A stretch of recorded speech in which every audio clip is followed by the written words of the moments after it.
नहीं कर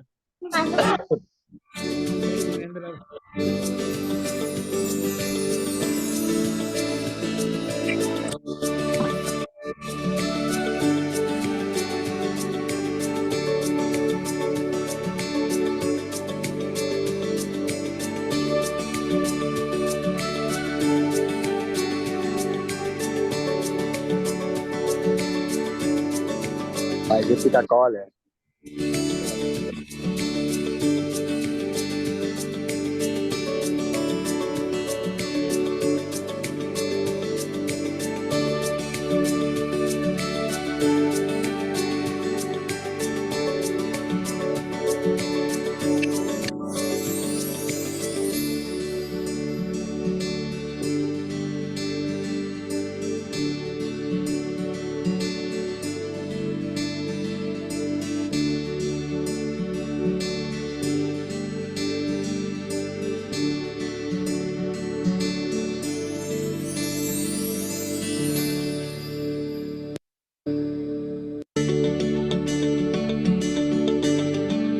Ayushi, we can stop it now.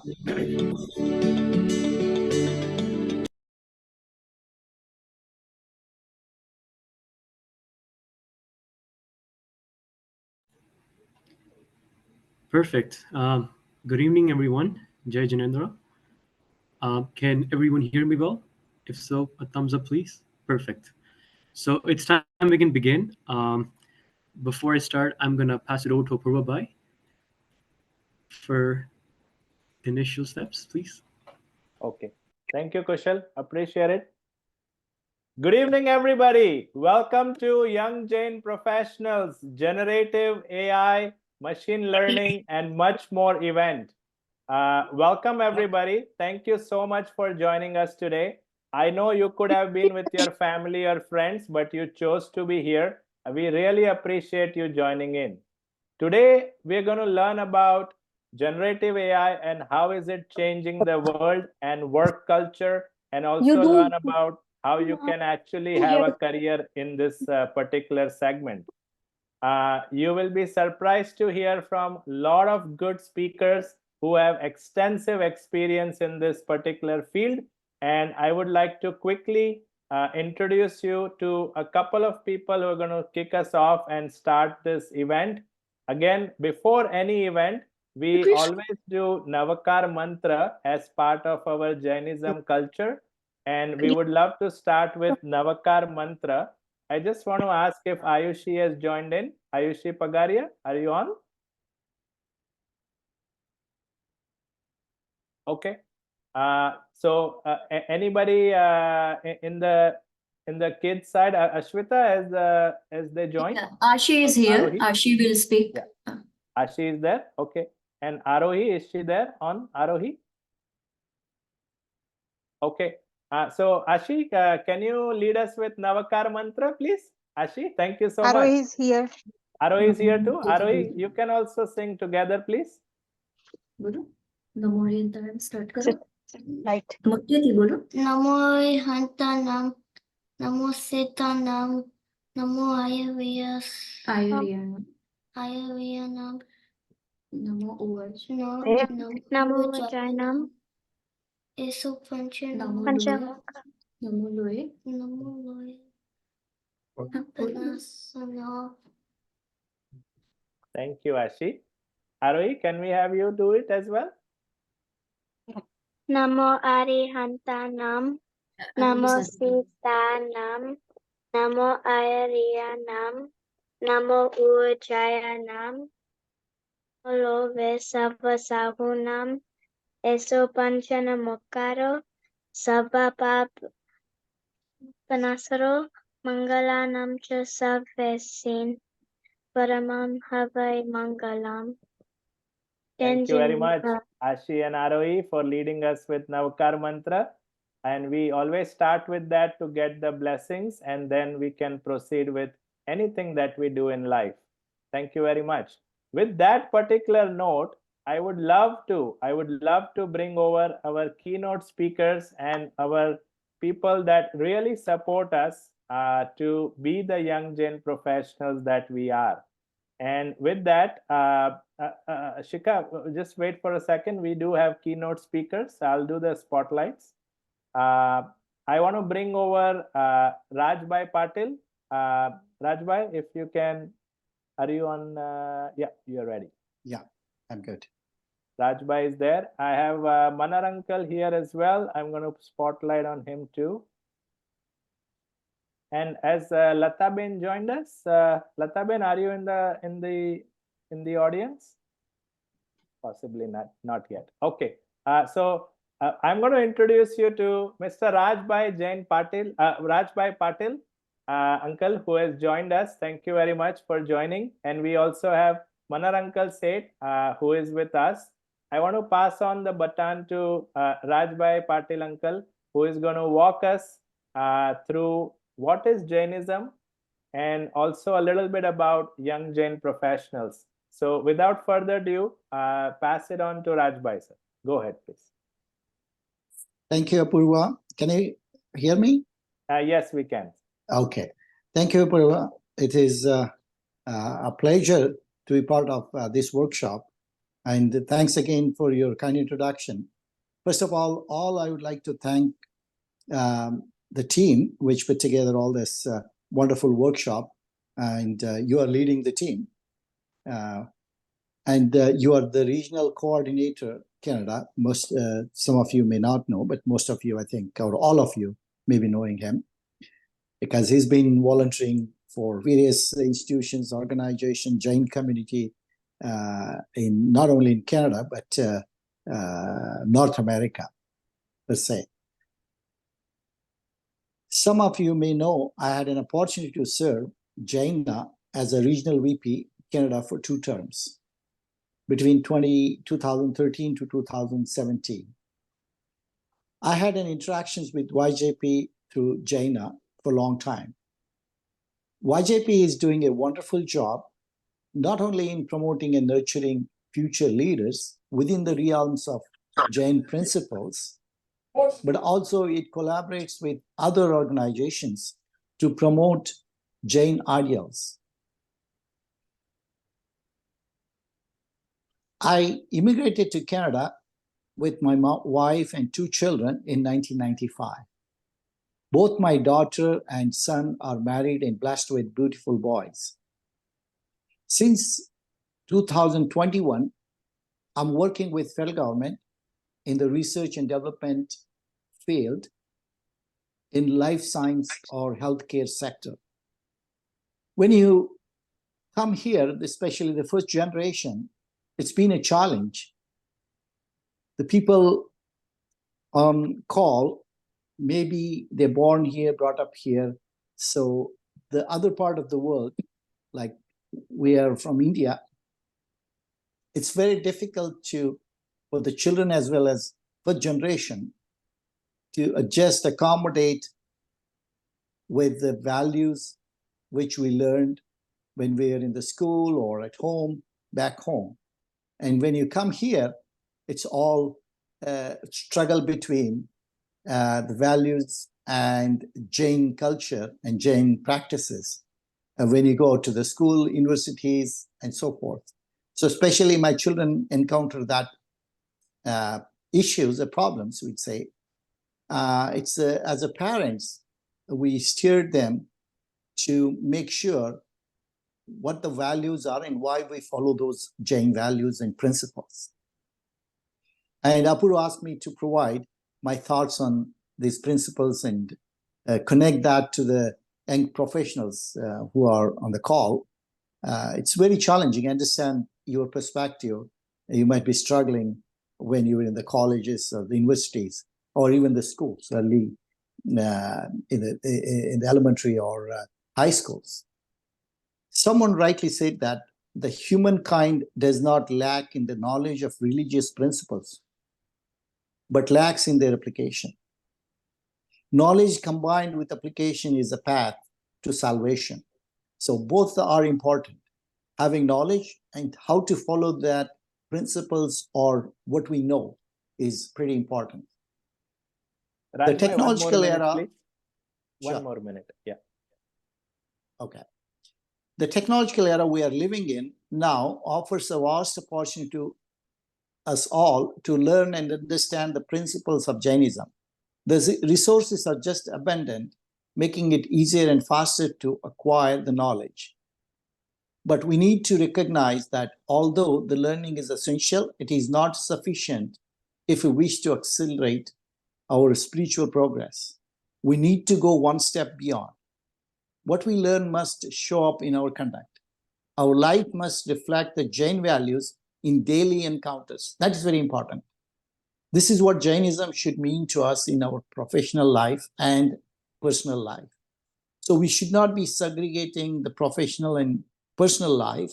When you come home, you become a Jain, and when you are out there, you can compromise on the principles of Jain philosophies and ideals. You have a big challenge to inculcate that habit to your children, because that's where your future generation, and that's where we come in picture.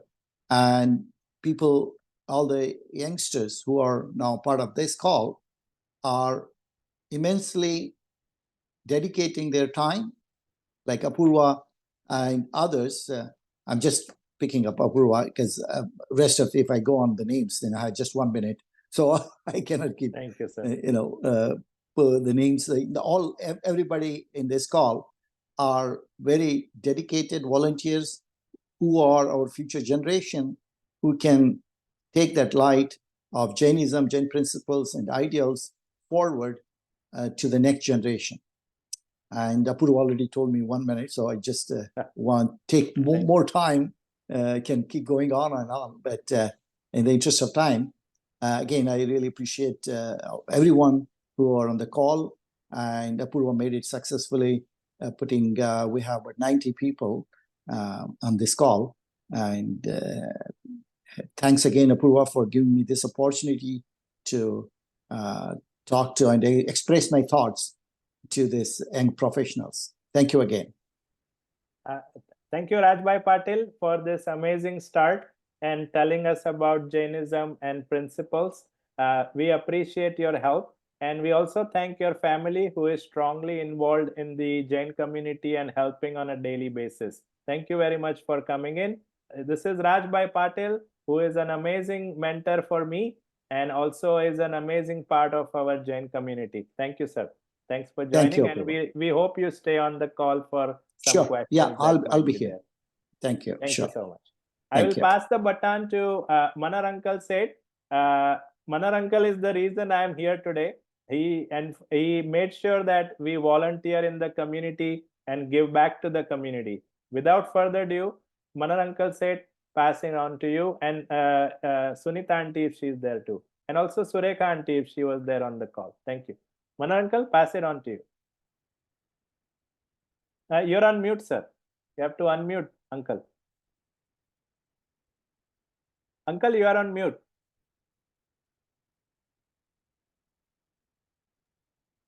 Okay, yes, sorry. you are good now.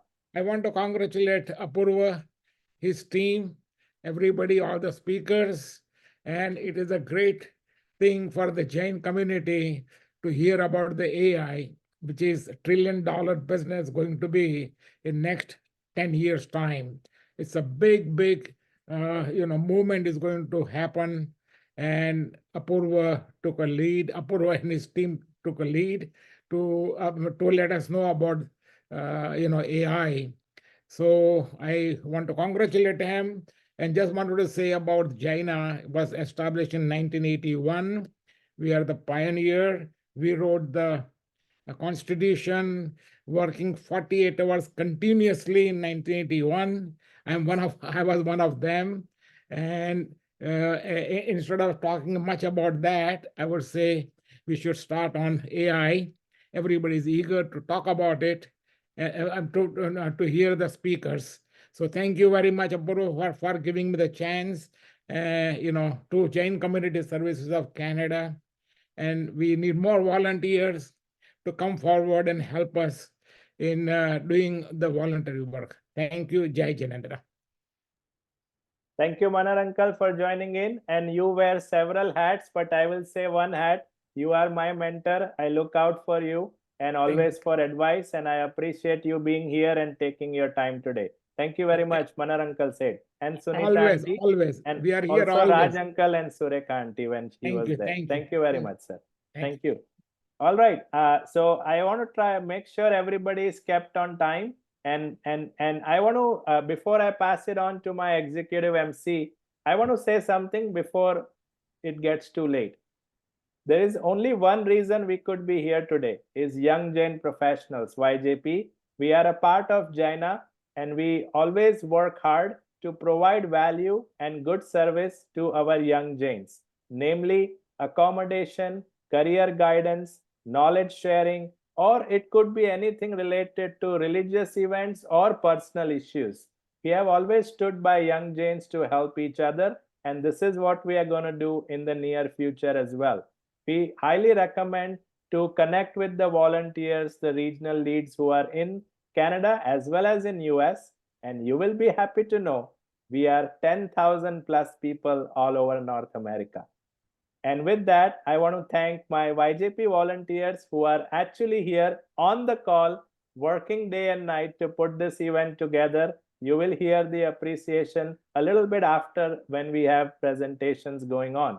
With that, I want to pass the baton to Kushal Shah, who is our executive MC for this event today. Kushal, I'll pass it to you without further ado. Thank you, Apurva. Namaste, Jai Janendra, everyone. My name is Kushal Shah, and I'll be your executive MC for this call. Really excited to host you guys. A quick background on myself. I did my bachelor's in biomedical engineering and eventually specialized into artificial intelligence. After that, I worked in the industry as a data scientist with Bell Canada. And currently, I'm a master's student specializing in biostatistics and AI. Really looking forward to this event and meeting you all. Just one small request, if possible, can you guys turn on your camera as much as possible? That would just make this call more engaging and much more fun. And also, if you have any questions, kindly type them in the chat, and we'll answer them all in a QA session after the presentations are over. And there's so many things coming up, so stay tuned. So to begin with, I'm gonna pass over the mic to our first presenter, Mr. Amit Jain, after which we're gonna have Mr. Vivek be our next speaker. So passing on to Amit Jain. Over to you, sir.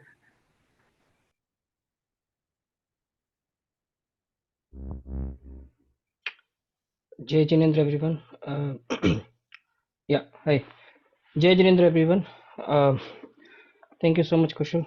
So let me give a brief intro about myself, and then I'll start. My name is Amit Jain, and I am a senior architect generative AI with Hitachi. I'm working in Canada. Been in Canada for the last 6-7 years, and last 7-8 years I am into the AI ML field.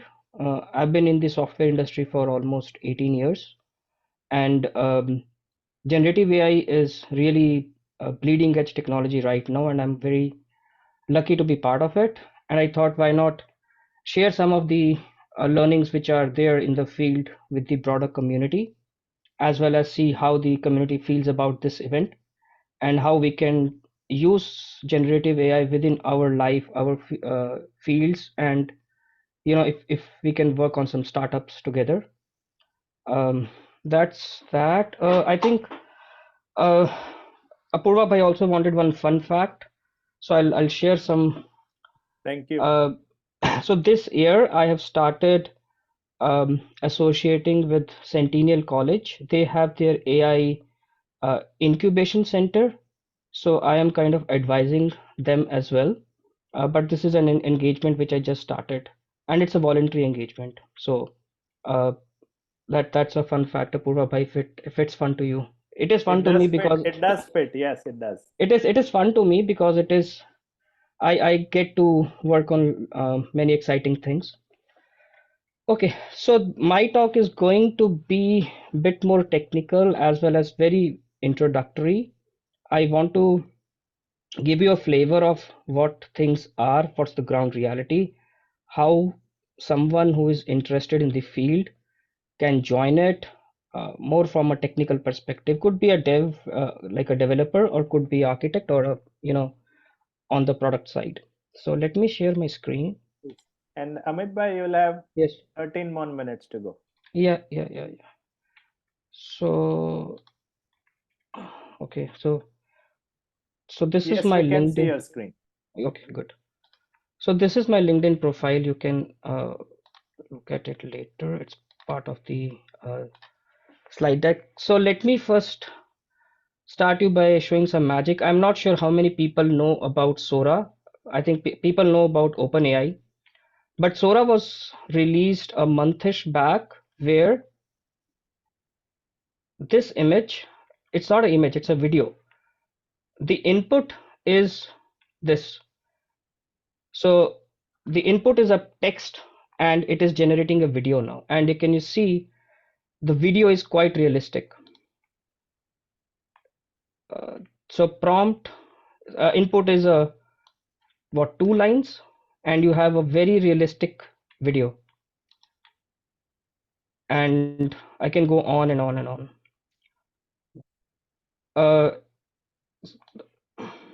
7-8 words are generating this realistic scenery. Okay, let's go to the next level. Genie. This released a few weeks ago. The cool thing about this, it's a video game generated with text. So you're not writing any code or something like that as a normal person. You can just give some inputs, a text input, and it is generating so many things for you, right?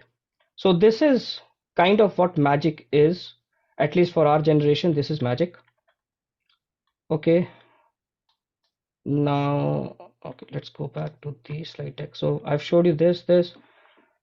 Let's show you another magic, which is Codium. I mean, these are one of the sample applications. These are not the application. So Codium is a AI tool which can generate code for you, can create test cases, can suggest what are the code improvements, stuff like that. So this is pretty powerful, and if you see, it's liked by so many people on GitHub and other platforms. And in a typical dev environment or setup, we will have a lot of feedback from other developers, and this acts as your companion to a large extent. So I'm not going into the detail, but you can, there's some function and it can generate tests for you in real time. So you see here. Okay. Now this is a repository. Don't worry about the links. All the links are in my slide deck, which will be shared later. So this goes through lots and lots of use cases. I'm not going into everything, but so many use cases. Okay.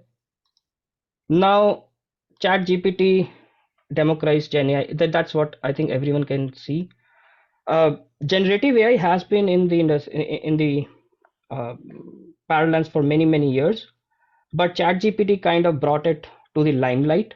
And if you see in the last 1 to 2 years, it has just hyperscaled in terms of users, in terms of how many extensions we have, how many technologies we have, and it is across industry. It is disrupting across industry, the GPTs or the generative AI's models. Okay, so I just want to take a minute to tell you what is happening. So we have a input text. It is a natural language text. It can be English, it can be anything. Um, your language, it can be Hindi, or it can be Chinese or Japanese, German, whatever. You pass it to a model. It's a large language model. A model is basically, we're trying to model the nuances of a language, and the output can be text, images, video, music, and in BA terms, we can have also SQL statements. So whatever we do on our structured data, that is also can be achieved. Now coming to tools, so Python is kind of the standard in the community. There are also other languages, but if you know Python, that's a very easy way to get entry into it. There are a couple of more tools, LangChain and Llama Index, which are kind of, they have gained popularity in the last 1 year. Public cloud, AWS, Azure, Google, all that stuff. You should, the more you know, the better it is. There is no end game that I reach a point where I know everything. So it's like a continuous learning curve. Now I want to show a couple of courses. So Amit, one, 3 minutes yes. left. How many? 3 minutes left. 3 minutes. Okay. Okay, no problem. So we have the Hugging Face course here, NLP course. This is a good course to get a basic understanding of what is happening. Then there is another course on deep learning AI. We can always go and sort by beginners and go through them. And the other thing is these two lists. These are a bit more involved. These are not for beginners, but once you have begun your journey, these are some of the courses which will help you grow further and maybe help you in interviews also. And this is another one. This is from Andre. He is one of the pioneers of the field. Uh, these are very good to have. Now, what else is there? Okay, I want to spend the last minute on the use cases and some startup ideas. So there's a new company called Perplexity AI, which is kind of challenging Google now in the search capabilities, and it is powering on the large language models and generative AI. We can have chatbots. We can have the chat agents. They are being powered by the Gen AI. Content generation is the main thing, where you've seen the videos, the images, customer care coding I've shown you. So automation is a one major pivot for generative AI use cases. And then for your specific use cases, you can use it for resume builder, cover letter builders, for if you're doing a job search. And you can feel free to reach out to me. Okay, startup ideas. So sorry, I think something happened. I don't know what, but uh, so I am working on a couple of stealth mode startups. If you have some ideas, or if you want to brainstorm, we can connect later. I'll be happy to guide you or work with you to build your startups. I have a lot of experience in the industry. Also, the thing is, if you look at the recent last year, 2 years time framework, many startups are raising lots and lots of money. This is going back to 2099, dot-com boom. So let's use maybe the next 6 months to 1 year to build on some startups. And I know this is a very short time, but if you want any help, if you want to discuss something, feel free to reach out to me later, and then we can discuss some engagements. Yeah, that's pretty much I wanted to cover. Just to give you some broad idea what the tech is behind this and what we can do with Gen AI. Okay, thank you so much. I don't want to extend the time, but I think I want to respect the time for Thank others you. also. Thank So you, I'll Amit Bhai. pass it back. Thank Yeah. you. Thank you so much. Amit Bhai Jain, for joining and sharing this information. And I know you told me there is generative AI part 2 coming, so stay tuned. Yeah, yeah. To learn more. All right. Thank Yeah, you. sure. Thank Kushal, you. over to you. Perfect. Thank you so much, Amit Bhai. Very, very insightful. A lot surprising, but I guess that's going to be the AI for the next couple of years. Yeah. Yeah. So if anyone has questions, please type them in the chat, and Amit Bhai will answer them in the end. Now, moving on to our the next phase, I'm going to pass my mic to Ayushi. So yeah, over to you. Awesome. Hi, good evening, everyone, and thank you all for being here tonight. I know we have a tight agenda, so I will not take too long. I've been given this opportunity to express our deepest gratitude to our sponsors for this event. And we recognize the trust you've placed in YJP, so we'd like to extend our heartfelt appreciation. So I'll start with our two sponsors, and then eventually we'll go down the list. Starting with Nanosoft Technology, I'd like to introduce Ashwita Shah and Dhaval Mehta to share more about their firm. And then we'll have another sponsor who'll be joining us. Starting with, over to you, Ashwita. Jai Jinendra, everyone. Welcome to Generative AI event. I am Ashwita Shah, founder and CEO of Nanosoft. Established in 2017, we specialize in IoT, mobile apps, and custom software. From smart home automation to industrial IoT, we are at the forefront of technological innovation. Our team specializes in crafting the cutting-edge products and tailored to your needs, with a focus on transformative solutions. Our flagship product, SyncServe, transform the service management for the industries worldwide. I would like to take this opportunity to show you guys what the Nanosoft groundbreaking solutions and services provide. So I will quickly share my screen. Yes, Ashwita, go ahead. Yes, we can hear it.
So at the end, I would like to say special thanks to YJP and Apurva for providing this platform. Thank you so much, guys. Thank you very so much, much, Ashwita. Ayushi, over to you. Yes, thanks, Ashwita. And now I have Aureus Infotech inviting Deepesh Shah to share more about his work, our second sponsor for the night.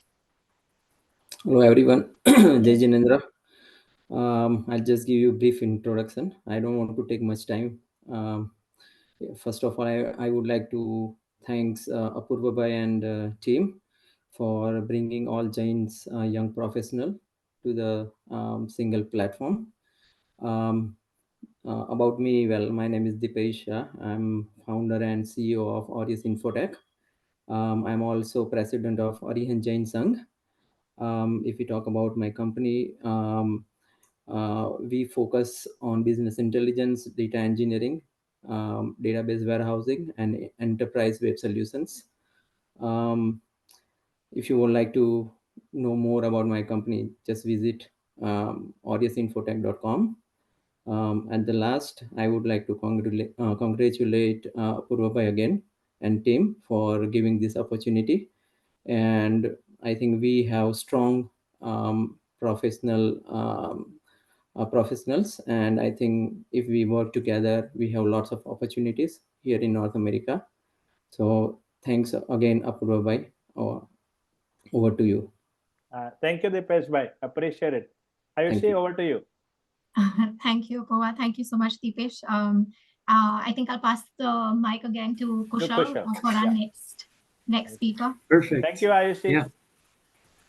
Thank you, sponsors, for showcasing your products.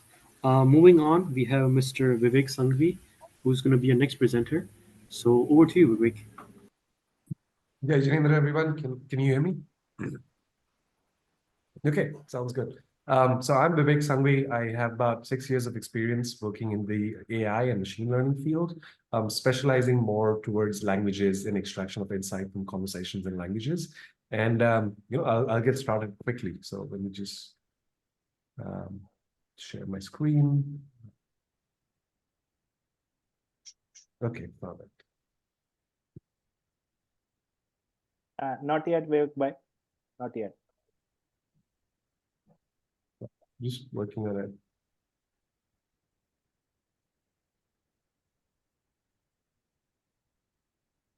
Sorry, give me a brief second and okay,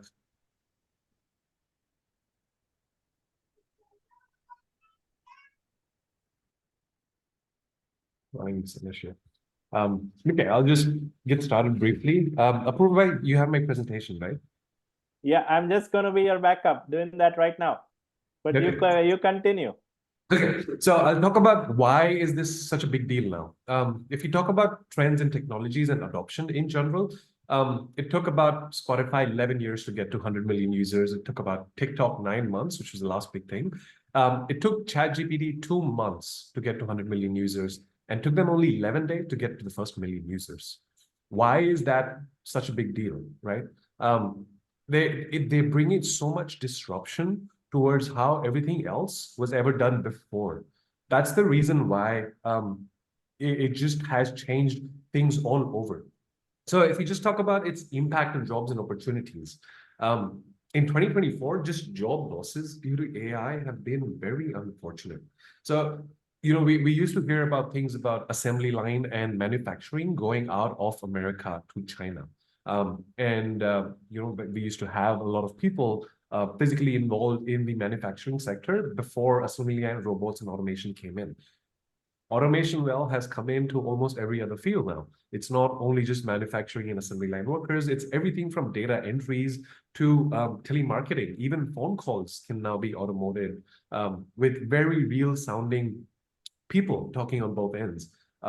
There's everything that is happening now. So if you go to the grocery stores now, self-checkout started off as an optional thing, but many grocery stores have now completely switched over to AI or a face-based just digital cashier. And then from other things like copywriting, a lot of English majors recently, unfortunately this year, just found out that there aren't a lot of jobs for people writing really good content nowadays, simply because everyone believes that they can do the job with ChatGPT alone. So it's not even the need for very specific niche skill set. It is the assumption and presumption that an AI can do this so much more easier. Then why should we have to pay specific people to be able to do something as trivial, unfortunately, as writing a clause or writing some sort of paralegal documentation or 20 pages of legal summaries and documents. Everything that used language and context because of just innovation and the power of AI is now about to be replaced by an AI-assisted solution. Not fully AI yet, because we haven't hit that point in our abilities to develop things yet. But this is where we are heading to. So Apurva, next slide, please. So how do you protect yourself from AI-powered bad actors?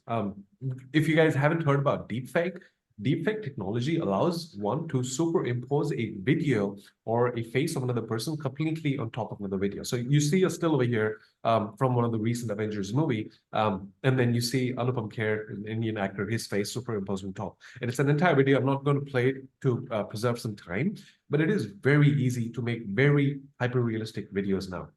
So anything that you see now can, be used and moderated and modulated by AI. So the awareness to protect yourself from these is step one. The second one are some famous types of voice phishing calls where a parent is getting a phone call from what sounds like their child.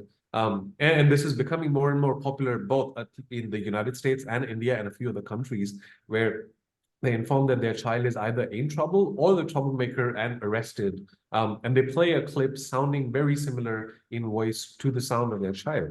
And then they ask for either some ransom money or just try to extort money. Over $50 million have been lost this year alone due to deepfake videos and not good transactions. So a lot of companies are trying to prepare all of their personnel to be very mindful whenever making or fulfilling any request, even if it seems like it's coming from the CFO, because that was one of the most recent ones. Next slide, please. So what are the jobs that are made easier by AI, right? So I spoke about disruption. There's so many changes that are happening, but let's talk about just things that are made so much more easier. So healthcare is number one. Healthcare diagnostics, not only from the previous WebMD version where people would look up their symptoms and anything would show up cancer. Even as an individual, there are so many tools now where you can submit and put in your entire health history, and it comes to a very close secondary diagnosis. If nothing else, if you're having doubts with your physician in being able to treat your condition, and if your condition does happen to be a very rare condition, this allows you as an individual some power back, and towards physicians and healthcare professionals, it allows them the data and summary of almost every patient record that they have access to and these systems have access to, allowing them to build some really niche specialized solutions to be able to diagnose and help and assist in every one of your medical needs. Then comes in financial analysts, right? So financial analysts deal with a lot of data and then do their predictions and modeling. What if you have all of the Nasdaq's data, like every financial data at your disposal, and a super smart AI that understands what to do with it? And these are the systems that we're going to see coming up very soon that are not only going to replace just a lot of junior analysts, but replace entire institutions.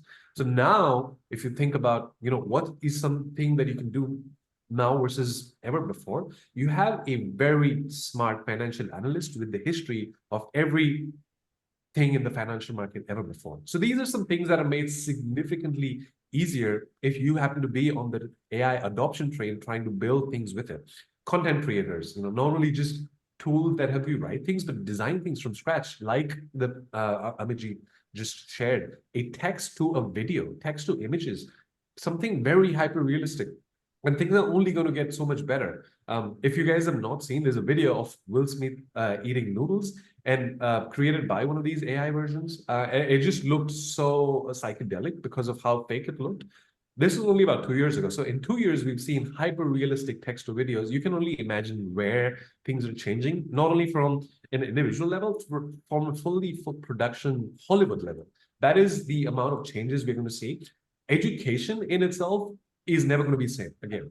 Vivek bhai, 2 more minutes left. Sure. Education is completely changed, and just cybersecurity. Everything is changed from both an individual standpoint and a professional standpoint. So, approve back. Next slide, please. So there's so many tools now that you can incorporate in your workflow. ChatGPT, obviously, Perplexity, a Google competitor. Think about it this way. An AI company in 1 year is actually become a competitor to Google, the biggest giant in the world right now. I'll talk about just some other AI tools that you guys can use in your regular workflow and just find a lot more value in it as well. So there's YouTube summarizers if you want to skip through an entire video and just get a summary. And then there's AI presentation and pitch deck designer. You can design an entire pitch deck very soon. Then there's no-code tools, websites, there's tutors that can help you tutor and coach through any concept educationally or technically. There's AI dubbing. You can have text directly created to voices You can have product photo shoot, just a product photo looking like a complete photo shoot. And obviously, trip planning, summaries, podcasting, so many solutions in the text and voice sphere that were very difficult before because of how realistic it needed to be. Then comes in custom solutions. So there's so many things that you may have thought about or ideas that you may have had. Now with these AI tools, it is much more easier to give all of those ideas life. So you can talk to any AI expert or companies and help design a solution. Apurva, next slide. Sir, 1 more minute left, last minute.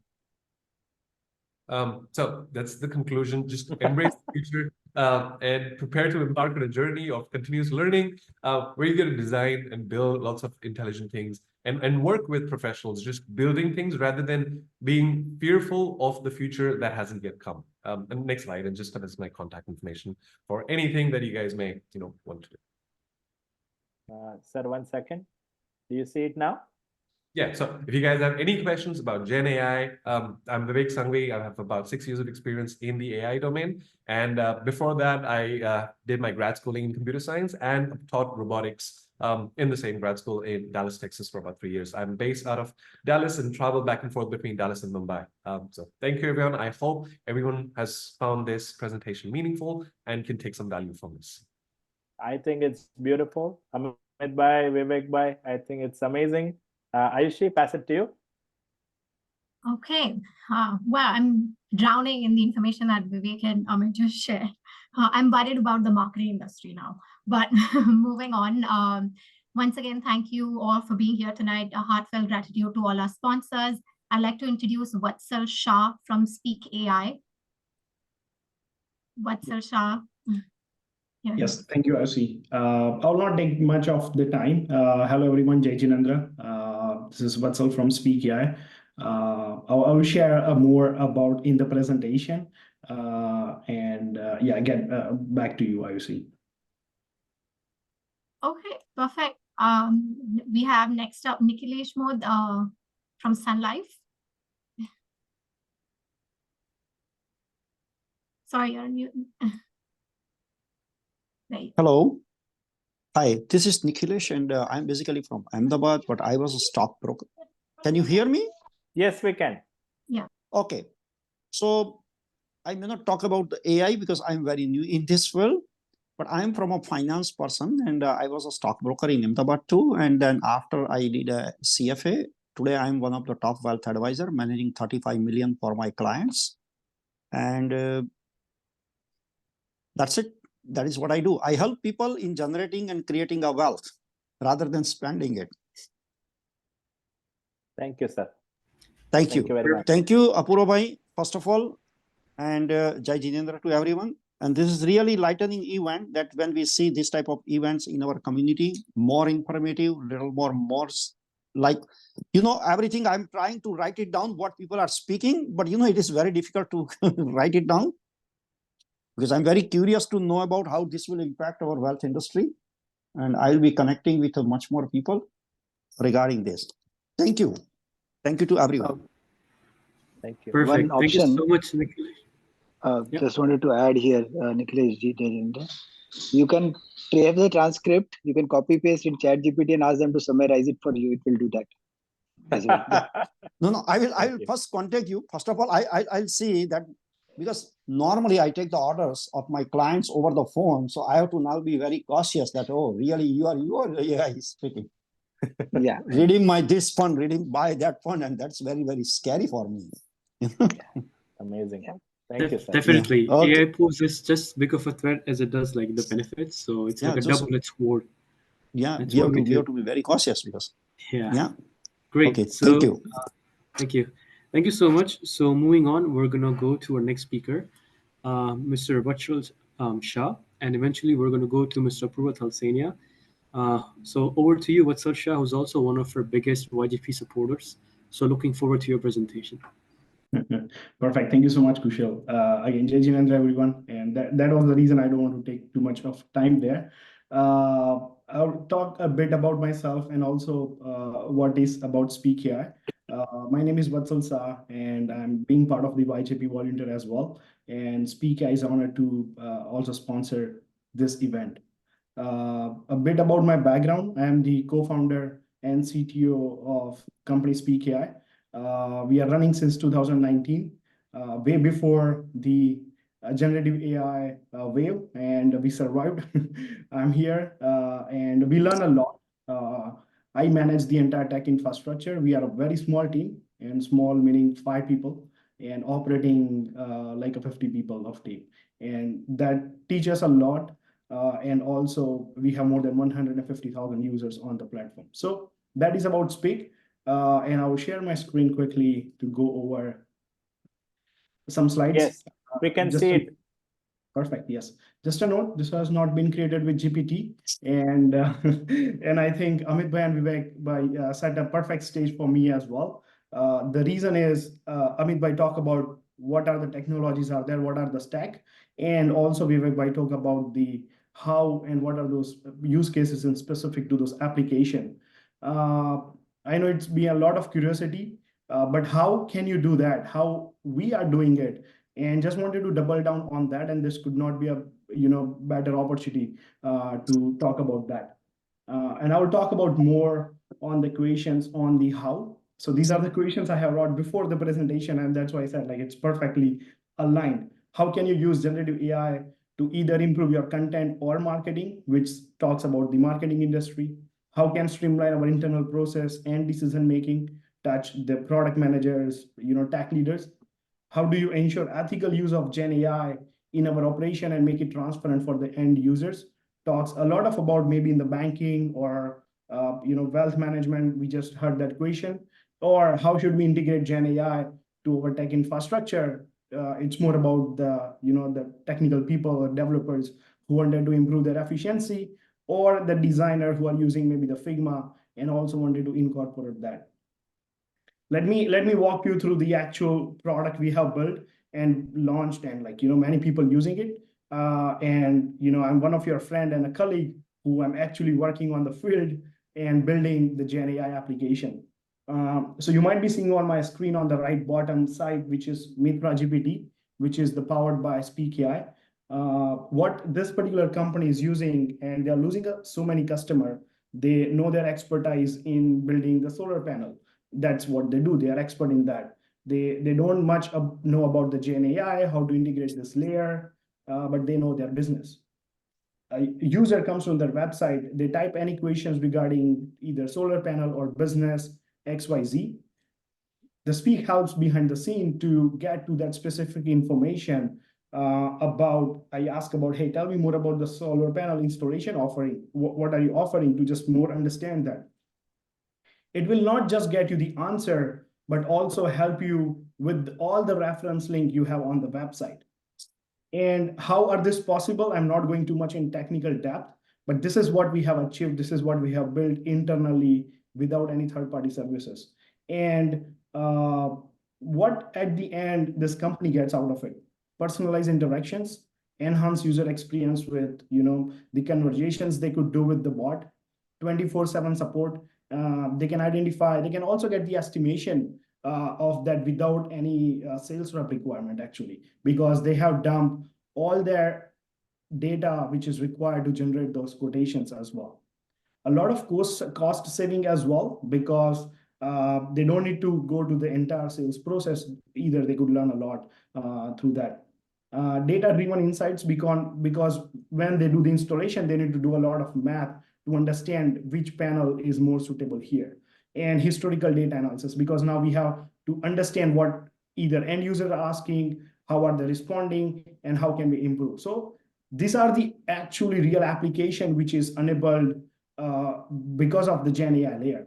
Before we were doing the same thing, but there is a lot of manual efforts were required to understand either historical data or how we can improve the analysis.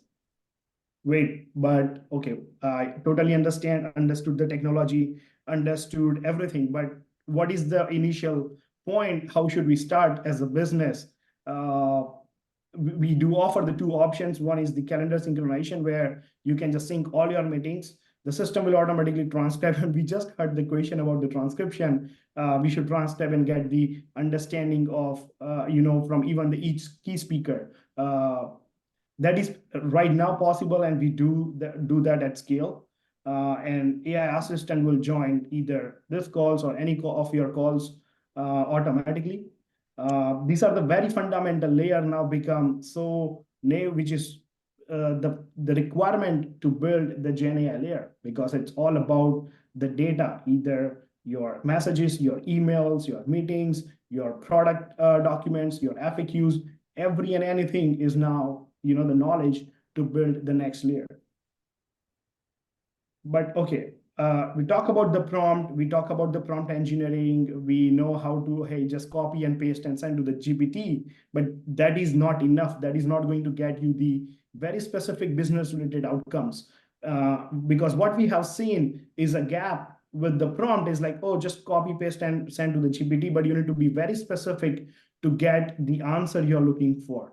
And that's the gap we serve with your job title. Hey, if you're a business owner, if you're a data analysis, if you have the XYZ role, and what type of data you have which you wanted to analyze. And we write a prompt for you, and you can have a tons of templates for you to understand out of that as well, which is basically a streamlined chat experience. It might be nothing new as an end user, but it solves a lot of things about, let's say, what did the customer like most about the slides, because this is more about the product. And you can have this exact references, but you might have heard this word hallucination effect, where GPT might be producing, some random things. It might not be make sense to you because it just grabs something from Google and give you the answer into that one. And there are many more. Again, I'm not going too much in depth, but what we offer is also the exact references from where we are giving this outcome and how it is justifiable in terms of when you wanted to share with someone, when you wanted to implement in your business, or maybe wanted to put down in your research papers. And as a business or a tech, no one likes the manual efforts. Everyone just want to automate everything. And we also have the entire automation process. Once the recording is done, you can send to the speaker, it will transcribe. It will also run your magic prompt, which we call it, which is part of the GPT. So you don't need to do anything of manual efforts, and it will automatically run. Or again, the integrations are always a key for any product to integrate either with any CRM system or ERP system easily to get the data what you're looking for. So just wanted to explain. Again, I'm one of your friend and colleague who is fighting on the field, building actually GenAI application, and how we have done it. And I hope it encourage you and learn a lot through this process. And it touches 2 more minutes left, Kasam. 2 more minutes left. I'm good. I give you 1.5 minutes back. So this is about speak, and this is how we have achieved and learned through the wave of the GenAI. Happy to answer any questions if you have, if you are starting, if you're in business, and even if you think this is something you could utilize even in your team or a business, happy to explore with you. Thank you so much again, and appreciate that. Wonderful. Thank you so much, Vatsal. That was a great presentation. Amazing. Wow. Yeah, very insightful. I know this one leverages NLP a lot. So yeah, it's really good to hear. So moving on, I'm going to pass the mic to Ayushi, who's going to introduce our next set of speakers. Awesome. Thanks, Sham. I'm drowned with so much information at this point. But again, thank you all for being here tonight. For those of you who haven't met me yet, I'm Ayushi, and I'd like to introduce our next 2 sponsors. The next one being Bobby Talati, our realtor.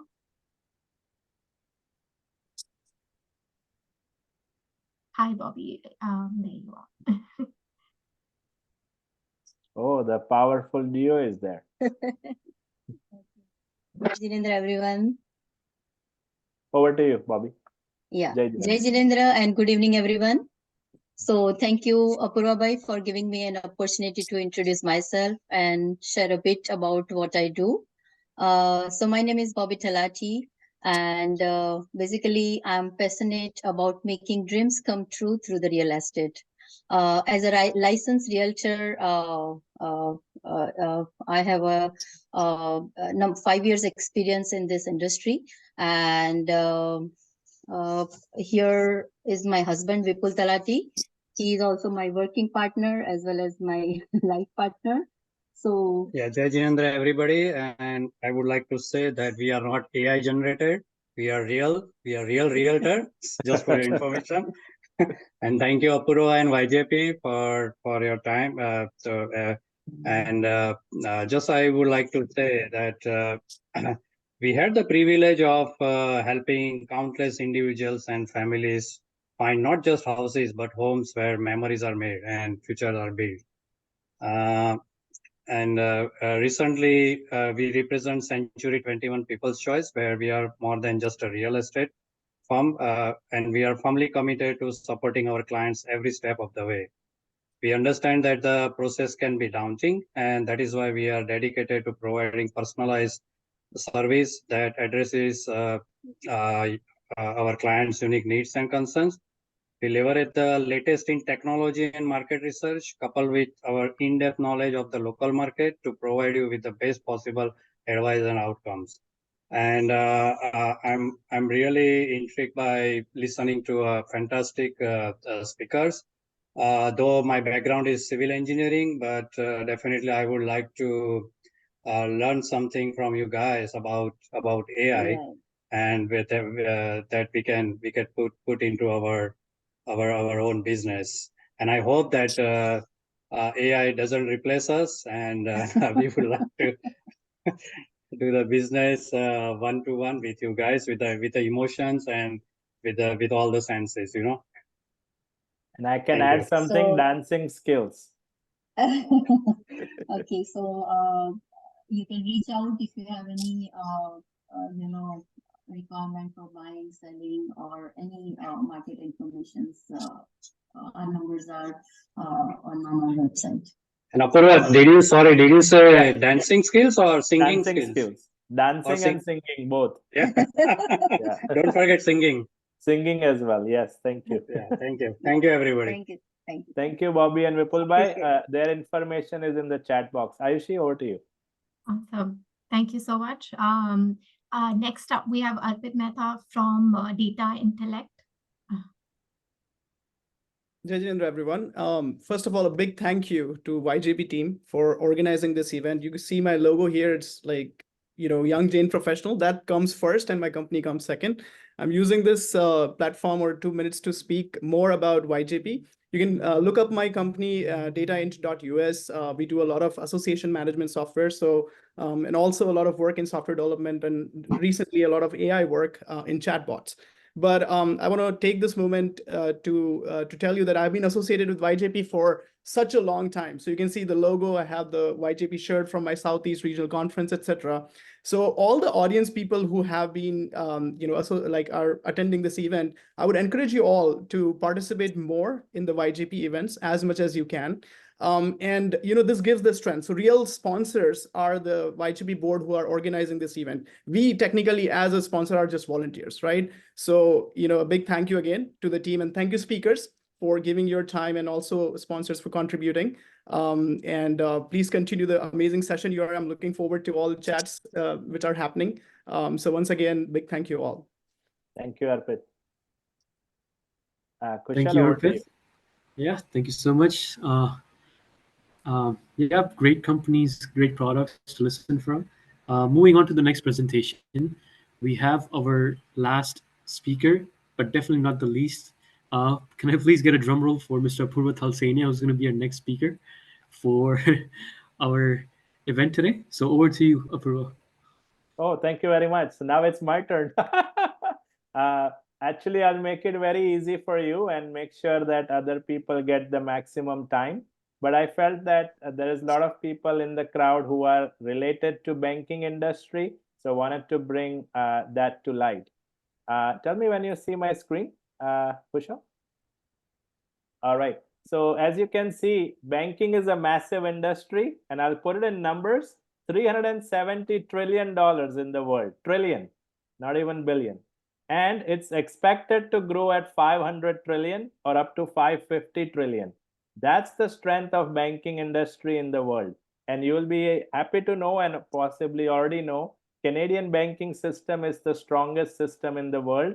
And obviously, we also partner with North American banks to work together to provide better services to clients. Friends, my name is Apurva Talsania.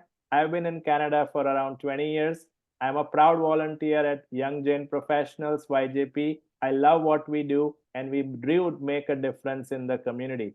Professionally, I am a commercial banker, a small business advisor. I am a person who is in the location trying to help people as much as possible. I serve high net worth business owner individuals who have companies from 1 to 15 or more and love to help them.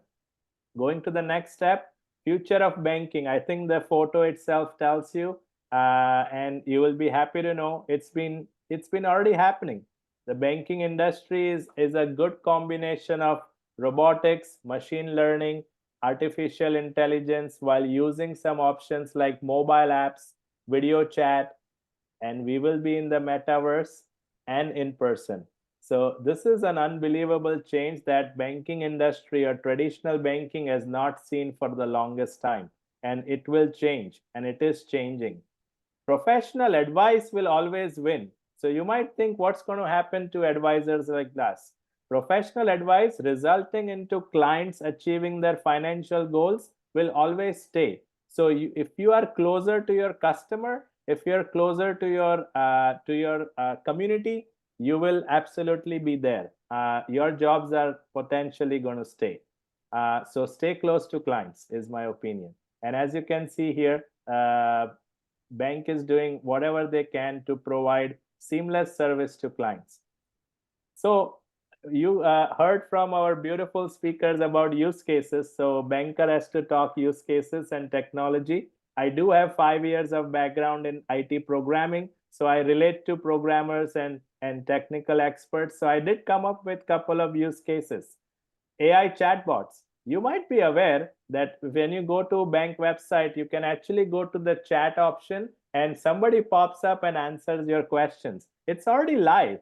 And guess what? Sometimes the lineups are lesser on the chatbots versus on the phone. So if you are looking for quick advice or service, chatbots could be useful.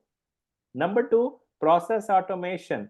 Most of the banks, if not all, I think all of them will go to net zero. What that means is we want to make sure we reduce our carbon footprint, and we are already doing that by reducing paper, providing digital statements, and helping you understand more things digitally versus print media.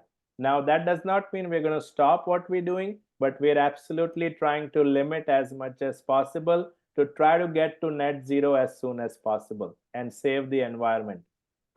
This one is very near and dear to me. It's called risk management. I'm a commercial banker. I provide business loans to clients. And one of my duties are to evaluate financial statements in the best possible manner that works for the client and the bank. And some tools are coming into the banking system to allow us to make good decisions on files. And lastly, security and open banking. I kind of said it together, but open banking is coming. It's happening. People would love to use this and will be happy to use as part of the user. You will be able to see more things coming up. I can't tell you more because some of privacy situations, but open banking is out there. And lastly, this is a little bit about me. Again, I am a proud volunteer of YJP. I represent the team that is here today. So if you have any negative feedback, send it to me. Anything positive, please share it on LinkedIn on the same place where you registered. Would be amazing to see what you say. And we also have a little survey link that will be coming in shortly into your chat box. We would love to know what you like to learn next. And again, we will also have a part 2 of generative AI as our existing speakers have promised you. One last thing is, do not get intimidated or do not go into any kind of decision making after listening to us. Please consult to the right people that have the right knowledge. And I want to make sure there is a disclaimer out there that before you take decisions, you consult with the experts and licensed professionals. With this, I'll pass it on to Kushal, and I appreciate your time. Thank you so much, Apurva. Really insightful. Definitely one of the controversies that have been around is that does AI have the potential to create wealth, increase revenue, or even curb recession? So definitely for banking, these are some really hot topics in general.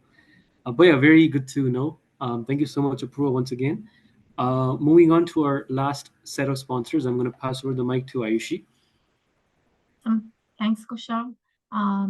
So once again, one final time, we have two more sponsors for the night, starting with Arcturus Consulting Services, Young Jain and Hema Jain.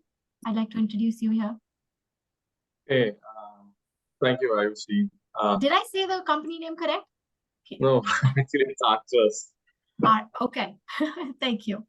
Yeah. Apologize. So, So, Jai Jain to everyone. Hema is not here with me because right now she's making my son sleep right now. So I'm the one representing Arcturus here. So thank you so much, Manan Uncle and Apur Bhai, for providing me this wonderful opportunity to speak among such an esteemed group of individuals. A little bit brief about me. I have studied engineering and moved to Canada in 2018. So it's been 6 years in Canada. And I learned a lot from this country and the people. And I have been related to Adinath Digambar Jain Temple from last 5 years and with YGP from last 1 year. Again, thanks to Apur Bhai, who is such an inspiration and mentor to me. And he has always been there to support whenever I need help on personal and professional level. And just by looking at him now, I am also part of volunteering committee of Adinath Jain Temple because I learned a lot from him about volunteering and how it impacts an individual. So, thank you. So by profession, I am Oracle Cloud subject matter expert, and my journey in the realm of Oracle Cloud is more about implementation of Oracle products, support, and Oracle Cloud trainings, which spans over 15 years. And it's been a journey filled with learning, growth, and individual and valuable experiences. So I have been privileged to work with companies like Accenture, Infosys, Emerson, and Vigilant Technologies. So today, I stand before you as a founder of Arcturus Consulting Services, Inc. And I'm truly thrilled to share my story and the value proposition that I bring on the table. So we are involved in comprehensive solutions for digital transformations, for tailor-made solutions for enterprises, and especially on ERP, supply chain, and human capital management. So it's basically managing the business through application. So we implement Oracle, and our commitment doesn't stop here. So in addition to our cloud services, we extend our offerings to recruitment, staffing, and Oracle Cloud training. So we believe in empowering our clients with the right talent and expertise to fuel their growth and success. Furthermore, I'm excited to share a heartful initiative that my organization is trying to do. So for every training session registered and attended, Arcturus pledged to donate 10% of the proceeds to Jain temples in GTA for the whole year of 2024. And we believe and dedicate to giving back to the community, which is really important. And amazing, Akansh. Yeah. And supporting important causes, and especially just like YJP is taking so much effort to bring our community and educate them about the new technologies and what we can offer. So at Arcturus, we believe that we understand the business is unique and we follow a personalized approach for that. And I would be eagerly looking forward to connect each one of you to understand if your business needs any digital transformation or any one of you are looking for any training opportunities. So there's a website which is coming up next week, and you can follow that. You can register for the trainings or reach out to me I am available on all the social media, and my contact details are also available, which we have shared with our flyers. So thank you so much. I am really thankful for YJP to giving me this opportunity. Thank you, Ekansh. Thank you so much. Ayushi? Yes, our final sponsor for the event, Aviate Immigration Service, Darshini. Everyone. Before I talk about my company and this opportunity for sponsoring, I would first like to mention that I absolutely adore the Jain community, most amongst all, for the fundamental value that they hold about abstinence. And the net effect of abstinence is the overall financial and intellectual growth that they have achieved.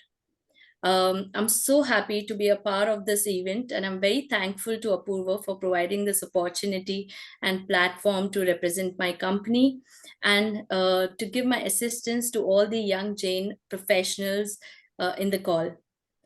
Talking about Aviate Immigration, Aviate Immigration basically caters to all the immigration needs to the candidates all over the world, and we basically focus on providing customized solutions to all in need. This dream was started by Mr. Chintan Nayak 8 years ago. Can you see my screen? Yes, we can. Go ahead. Yes, we can. Go ahead. Yes. So Mr. Chintan Nayak has been the founder and director of Aviate Immigration. He's a regulated Canadian immigration consultant and a member of Canadian Association of Professional Immigration Consultant and a commissioner of taking oaths in Ontario. He basically spearheads the entire business of Aviate Immigration services in Canada and India. I am basically a business associate with Aviate Immigration, and I basically manage business networking and marketing aspects of Aviate again in Canada and India. We not only cater to Ontario clients, but we also look into PR opportunities that can be created all over in all the provinces in Canada. And our main area of work is business immigration, student visa, express entry, permanent residency program, visitor visas, super visas, family sponsorship, LMIs, and work permits and refusals. We are located we are headquartered in Ontario, but we have branches in India, in Ahmedabad and Gujarat, in Surat. These are our contact details. Mr. Nayak, my team, and I would be very happy and grateful if we could be of any help to all of you who needs our assistance for immigration purposes. Thank you. Thank you so much. Thank you, Darshini. Great job. Thank you for presenting. Perfect. So moving on, we're right on time for our next activity. So this concludes our presentations from the panelists as well as the sponsors. We're going to now move on to an activity called Kahoot.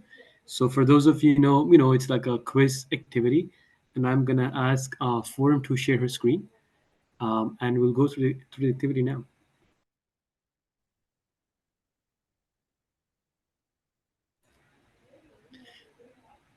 So just a heads up, we're going to be playing a quiz, which is going to be based on questions related to generative AI into different industries and scenarios. So yeah. Forum, do you need help with the screen sharing? You're okay? Yeah. Are you the co-host? Okay. Sure. Yeah, it's coming. Yeah, we see it now. Okay. So everybody needs to open Kahoot in their smartphone. So if you have the app, you can use the phone, the laptop, iPad, anyhow, just open the browser and you can put in the link kahoot.it, kahoot.it, and it's going to ask you to enter this PIN number, after which you can, enter your nickname and we'll be able to see them here and then we can start the game. Yep, perfect. Yeah.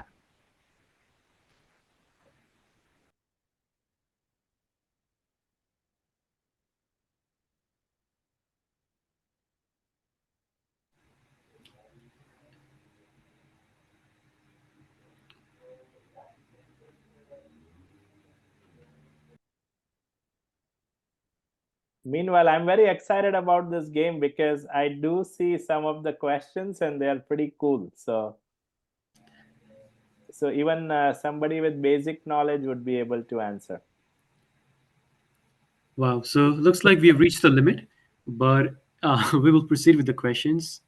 If you can answer, just enjoy the questions and the answers. You can enjoy the. And you can also answer in the Yeah. chat box. Yeah. Feel free to put in the chat.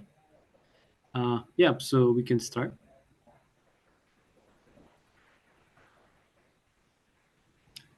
For him, you can just click on the right start button and you will show up.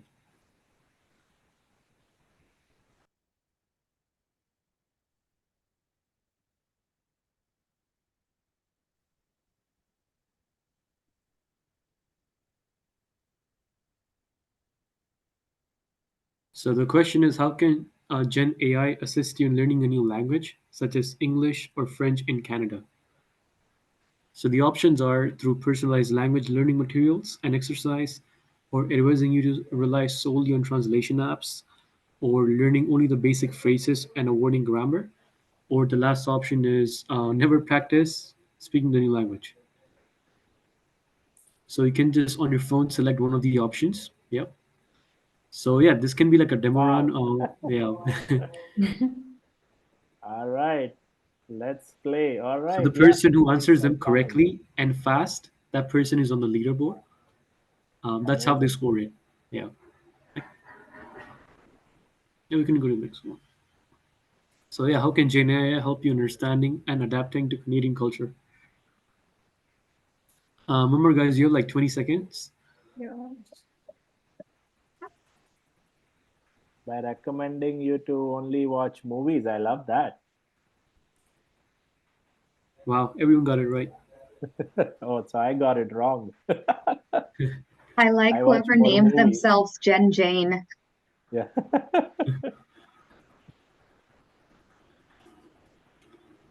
How can Gen AI assist you in finding the right job in Canada?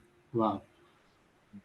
By analyzing market trends relevant to your field, advising to ignore networking and rely solely on online job applications, applying for jobs you're overqualified for better response, and suggesting jobs that match your previous job titles. Okay. All right. I think Meg is on fire. How can Gen AI help you in managing your finances effectively in Canada? I think Gen AI is gonna say reach out to Apurva. Absolutely do.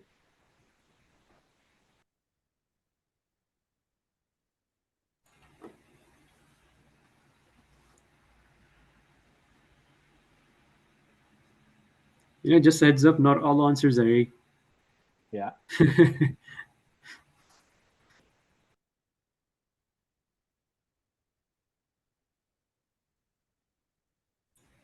In the meantime, if you have any questions, just type them in the chat.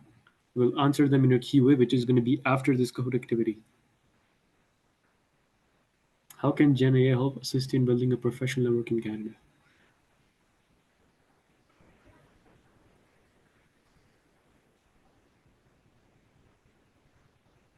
Wow, that's close.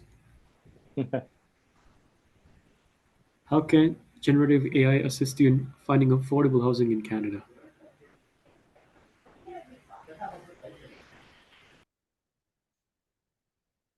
Kushal, can we stop at 10 questions?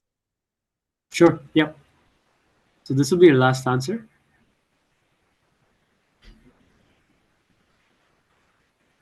Amazing.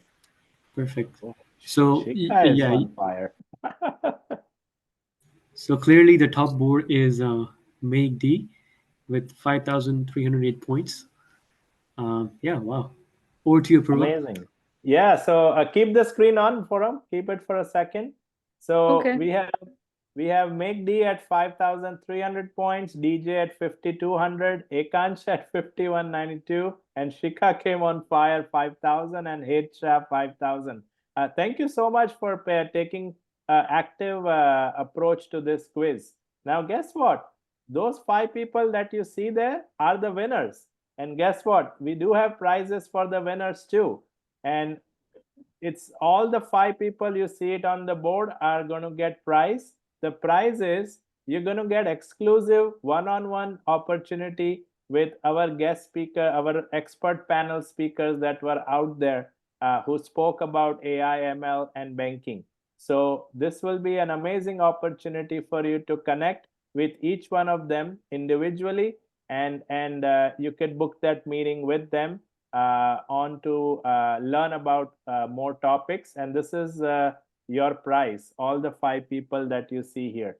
Again, I would request and recommend all the 3 speakers to put your LinkedIn or your Calendly, so people can, the 5 people who win can book that meeting, please. Or you can also find them on LinkedIn. It's part of the LinkedIn profiles when you actually joined into the program. So you can also connect with them, and I'll make sure they know you are the winners. Okay, so with that, Kushal, I'll take it over for 1 minute, and Forum, you can stop screen sharing. I think this is the time that I want to bring up a little bit important things that I wanted to talk to you about today. And if you give me 1 second, I'm going to do that right now. 1 second.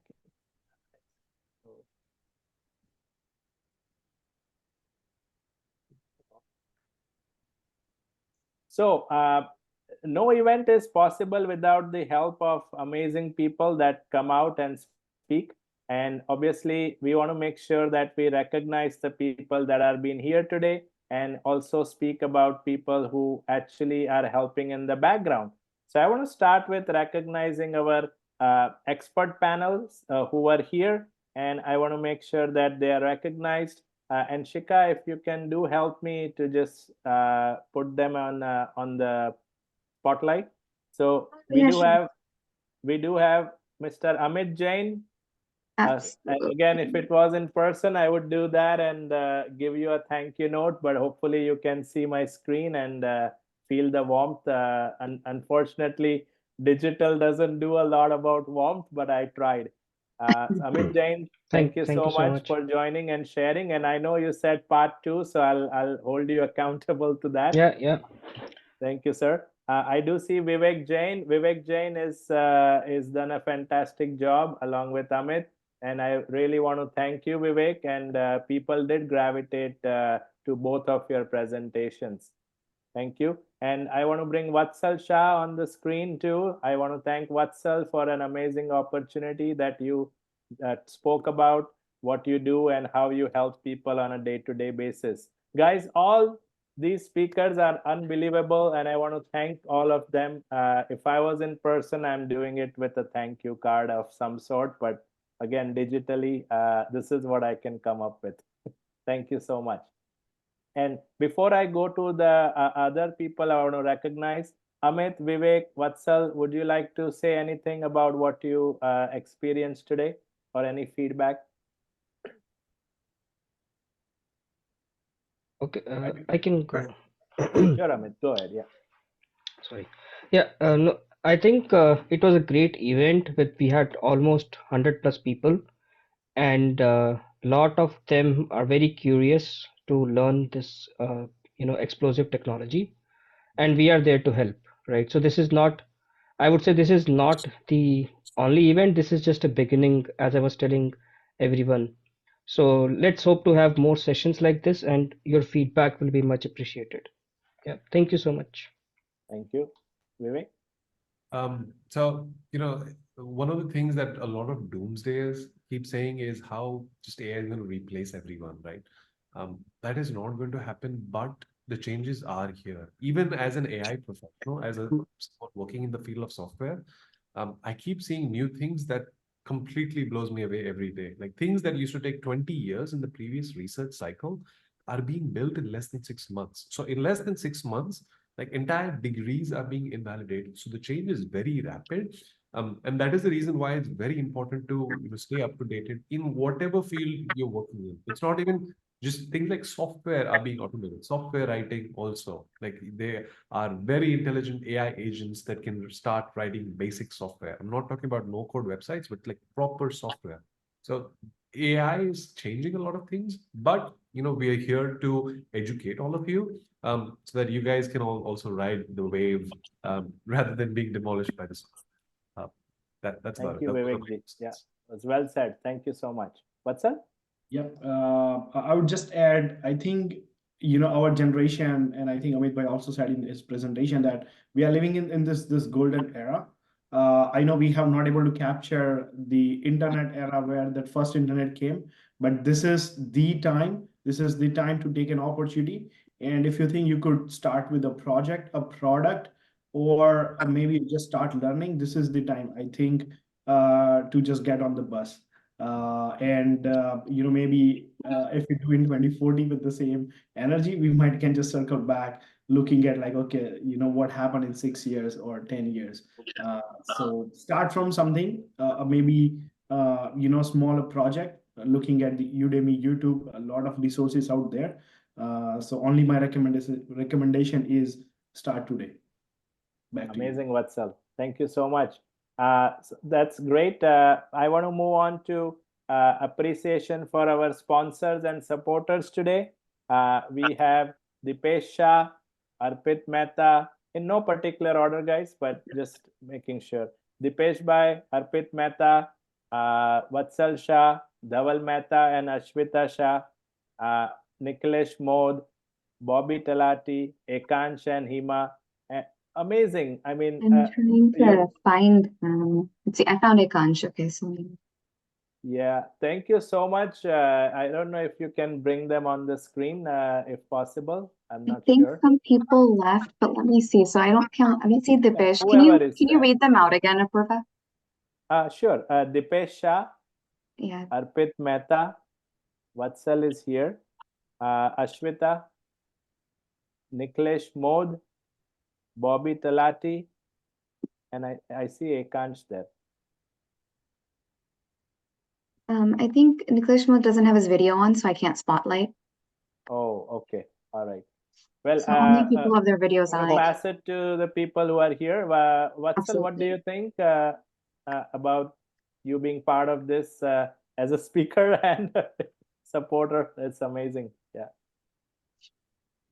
Yes, it's definitely a great opportunity, and I appreciate you personally because when this initiated, I was not in the country, and I appreciate giving the opportunity and also allowed to share something on the ground and what are things are happening actually on the field when you want to build something. So again, a lot more to go deeper, either on the technical landscape or the business, and going definitely be a part two of this series. I just wanted to label that. Amazing. Thank you.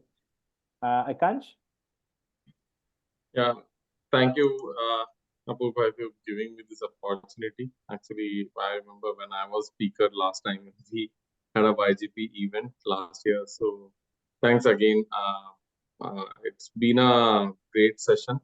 I learned a lot about. Myself have been using ChatGPT from almost like 1.5 years. I would say when it was not even popular. So, but I got to know. I took some screen prints as well, which like what are the other applications that can be used, and probably I'm going to explore this over this weekend. So thanks again, and I really feel very lucky to be part of YJP. Thank you very much. Appreciate it. I want to go to Raj Bhai and then after Manar Uncle. Raj Bhai. Yeah, it was a wonderful experience having this workshop with amazing technology. I'm not, my background is not in IT or I'm close to computer science. I'm a life science or health science guy. But it is eye-opening what AI is doing to almost all the industries, especially the healthcare industry has been evolving. There is no borders now. You don't have to see in person the physician or your specialist right in your town. So you can consult to anybody in the world who is expert and get all the treatments and everything. It's really amazing science and the technology in making. And you put together all of this, and we have very good speakers, a lot of great presentation. appreciate that. Thank you so much. Jai Jinendra, everyone. Thank you, Rajbhai. Appreciate it. And thanks for staying on. And if you can share some on Q&A, that would be amazing. People have great questions. Manar uncle? Thank you very much, everybody. I'm really enjoyed. AI is a big industry, $1 trillion industry, and you put this event together to bring everybody together and know about it. It's wonderful. Thank you very much, everybody, Apurva and all the team, all sponsors, all speakers. What more can I say? We would like all of you to join and also help as a volunteer in Jain Community Services of Canada. We look forward, a lot of people are interested, but need help. So if you can volunteer, I'll appreciate. Thank you very much, Apurva and all the team. Jai Jinendra. Thank you, Manar uncle. I see Bobby is ready. Is Darshani ready on our video? Darshani? I saw her and I think something happened. Bobby, you can go next.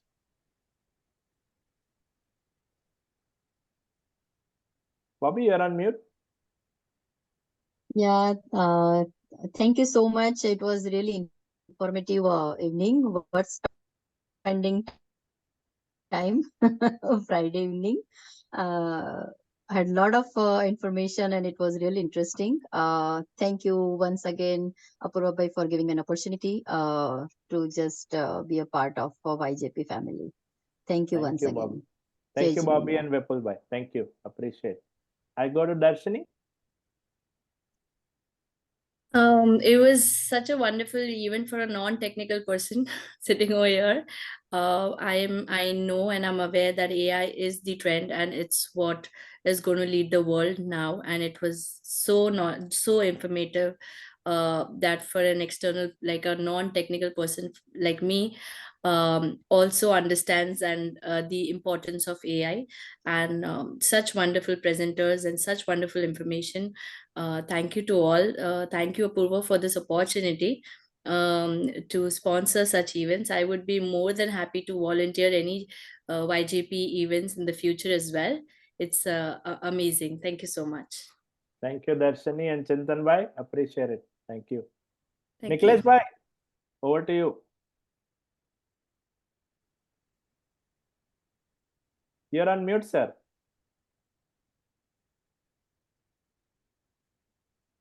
You're still on mute. You went off camera. Right now, okay. Can you hear me? Yeah, but we can't see you. You went off camera. Oh, okay. It's okay. Go ahead, sir. Now, see, whenever Apurva bhai, Manar uncle, you all are, whatever we are doing is a great thing, but we need more deepening in this because we have a great experts. Akans is there and Vatsal is here and Amit Jain is here. So it will be a very helpful. And I, as a finance professional, I'm more interested in knowing about how it is going to impact real world of money, because I'm interested in knowing more about. I will definitely contact Vatsal, Akans, even other all participants. And this is a good event, but let us make it a series like this, that, okay, that will be a next step. So what we can do, I want to actually know, most of us, those who are not technical people, that what actually this can impact my life or the people for whom I am working. Can I answer this quickly, Apurva bhai? Yes, because I work. So two things. I was working with one person in a stealth startup. So I'll tell you, that person was a nurse, no coding background, no tech background, but he created a GPT store for his profession, and he kind of sold it. So you don't have to be a technical guy to use the technology. That is what ChatGPT has done. It has democratized. It has reduced the barrier to entry. So anyone can go and experiment. And second thing is, when we are doing follow-up sessions, we can pick a domain, like you are interested in finance, right? We can pick a domain, an industry, and then focus more on that. My plan is that if we can build startups out of our community, that is the best thing, I think, within the use of these sessions. I mean, knowing is one thing, but can we actually use this knowledge and get on the AI wave as a community and, make money Yes. someday out of it? Yeah, because Amazing. yeah, that is one of the interests, because with my 1,500-1,600 clients, Yeah. 3 full-time employees, even I'm struggling with consistently with this thing. So this will be really, really useful. So let us connect again. But thank you, Apurva bhai. Thank you for doing this. And I'm always there whenever Apurva bhai is there. I'm always there. Just take me as a granted. I'm not a sponsor, but I'm there. Okay. Thank you. Jai Jinendra to everyone. You are a I'll also just sponsor, add one more comment towards just the financial industry in general. I personally don't have a lot of understanding of the industry, but I do understand the tech part behind it. And a lot of companies in general, especially companies that deal everything within the markets, that are leveraging these tools for two things. One, there's so much real-time information that everyone has to digest to be able to make intelligent decisions.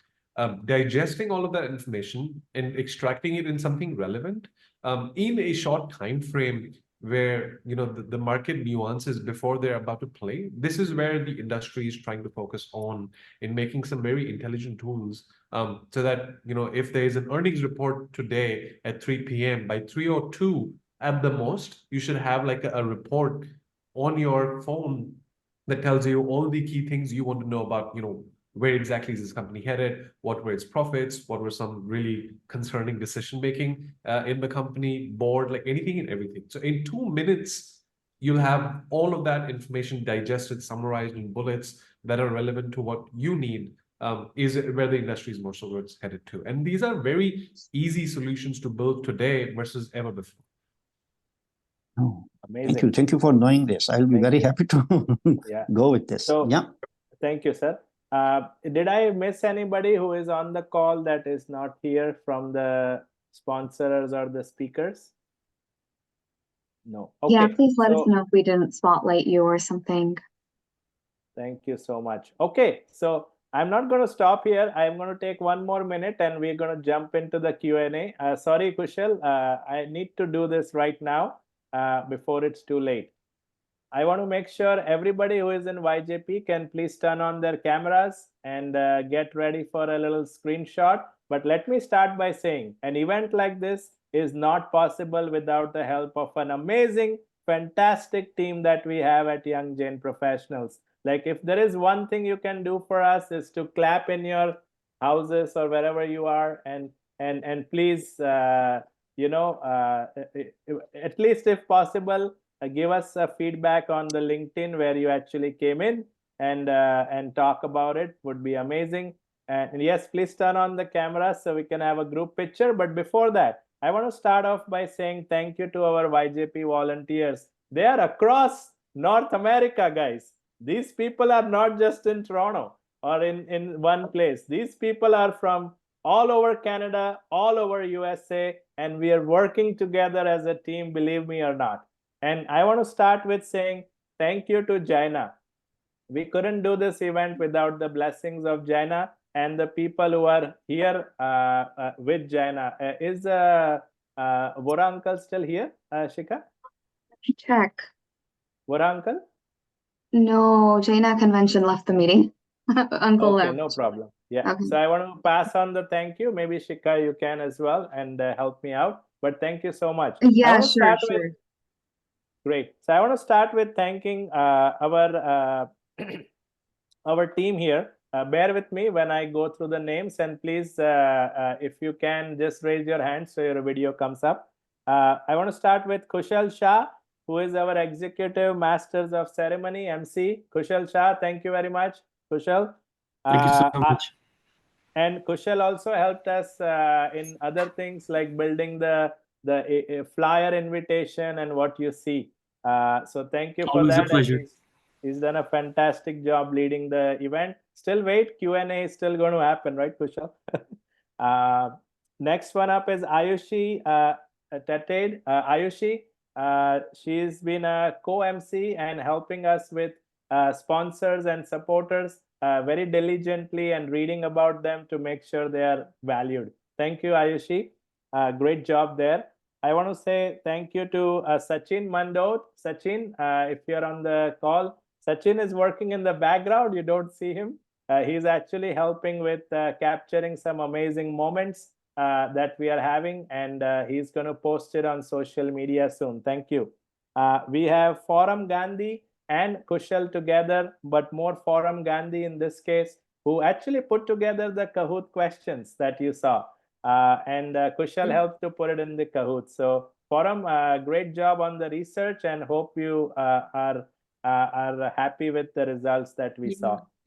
Thank you. I want to thank Shikha. Shikha is waiting. Where am I going to come?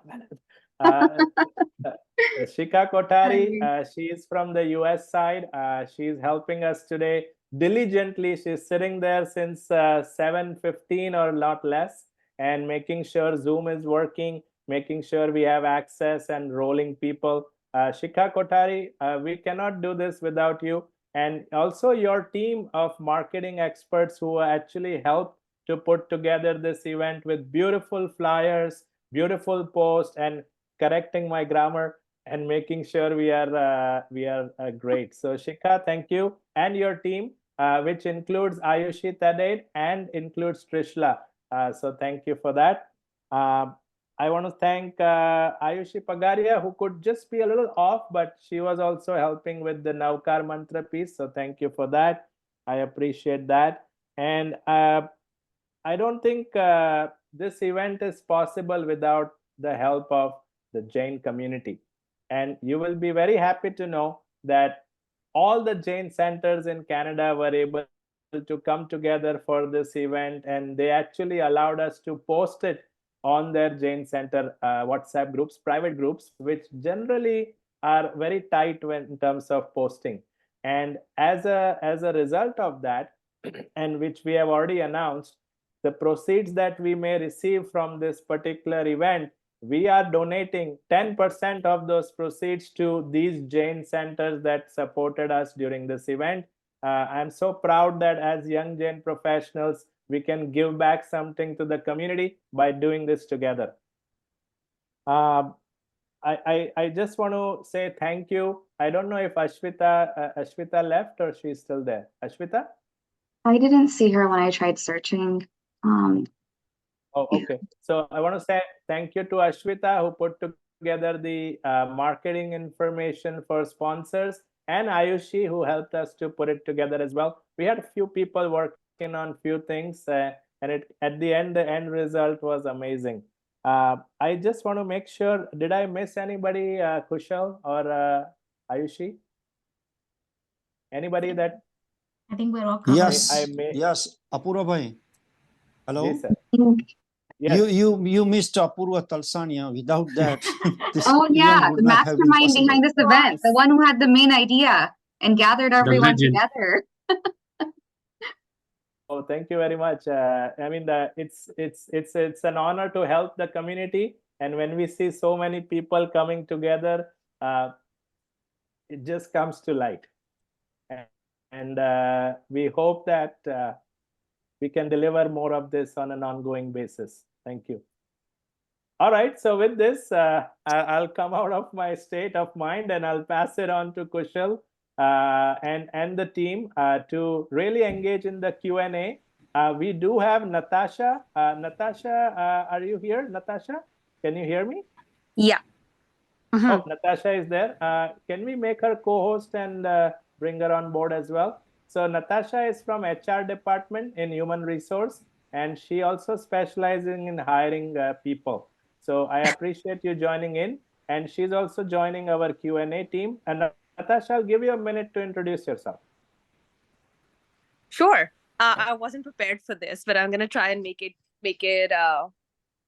quick. So, hey, my name's Natasha. I am an entrepreneur. I run a business called The Talent Maximus, which is essentially into talent acquisition. So it's a double-pronged business where I connect with job seekers to help with resume reviews, interview coaching, and so on and so forth. And on the flip side, I also partner with young businesses, like many of you may be running, where I help essentially support you build your teams. This could be, whether you need 2 people on your team or you need 20 or you need 50, doesn't matter. but essentially just bridging the gap between companies and businesses that need people and tons of job seekers who reach out to me on a day-to-day basis. So yeah, and I am a proponent of AI. I love it. I always encourage people to use it as well because it's rapidly changing the hiring world as well. Okay, that's amazing. Thank you very much. And with this, we're going to get into the Q&A right now. We do have folks who have put some questions in. I genuinely expect that you put the questions into your chat box and we can make a best of this event. And I want to make sure you are also aware about the future events that would happen. That link was posted a little bit a few seconds ago, where you can create a little mail list and send you that information. Best way to give us feedback will be on a survey. Kushal, if you can put the survey link in there as well, and also on LinkedIn comments. If you give us your love and feedback, would love it. If it's negative, that's fine too. Let me know. I take all the negative feedback and want to make sure that we make it positive next time. All right, let's get into the Q&A. There were a lot of questions in the past that were asked and answered. Does any of the expert panelists want to talk about some of those questions that you answered? I'll give you the limelight. I know Vivek and Amit Jain both were answering some questions on chat. So and Vatsal as well. I'm gonna, I just want to, if they already have their videos on, I want to spotlight them, at least the ones who are. Vivek is here, yeah. And now Amit is here too. Everybody is back, yeah. Yeah, you can spotlight Amit, Vivek, Vatsal, and yeah, anybody else who is sharing, and Natasha as well, you can bring her in. Yeah, okay. So Amit, I'll pass it to you. I know you answered a few questions on the chat. Do you want to go ahead? Just an overview of what you answered. Yeah. So I think primarily the questions were on a couple of categories. One was people who want to get into the field, what courses they need to do. So I think that will be shared in my slide deck. The second was, can they use it for some of their specific use cases around governance or around specific industries? So we can connect on that later. And the third one was primarily on job security, and I think people are also worried about the jobs. I am of the opinion that let's not worry about the future, let's be prepared for the future. That's what I would like to say. Any specific question, I think if someone can ask, that would be better. But this is my understanding of the major thing. Yeah, Shikha, go ahead. So I think what I wanted to understand, and I think from a basic standpoint for all the attendees on this call, I think people, and this is something I asked on a Jaina Women's AI event as well, I think everyone interchanges a lot of terms in the world of AI, Gen AI, LLMs, transformers, ambient, intelligence, etc. I think it would be great to just kind of clearly just define, or maybe say which ones can be used together, because people use Gen AI, LLMs, Okay, just all kinds of things. so it is like peeling an onion. That's what I say. So at a very high level, you have AI, which is artificial intelligence, which is basically machines can think, act like humans, the robots, that's the AI. And then deeper we go, then we have machine learning, which is you can say traditional statistics on steroids. So running the statistics on GPUs, that's machine learning. Generative AI is basically generating some new things, like you saw Sora, which is take a input text and generate a video, take a input text and generate a creative content, could be a game, right? So that is generative AI. Now if you think of generative AI as a black box, within that black box there is a LLM, which is a large language model, which is basically powering this technology. And it can be a text only model, which is like English language or whatever language model. It can be a multimodal, which means that it can process your images, it can process videos, right? So depending on what it can process text, speech, whatever, right? So that is a LLM, a large language model.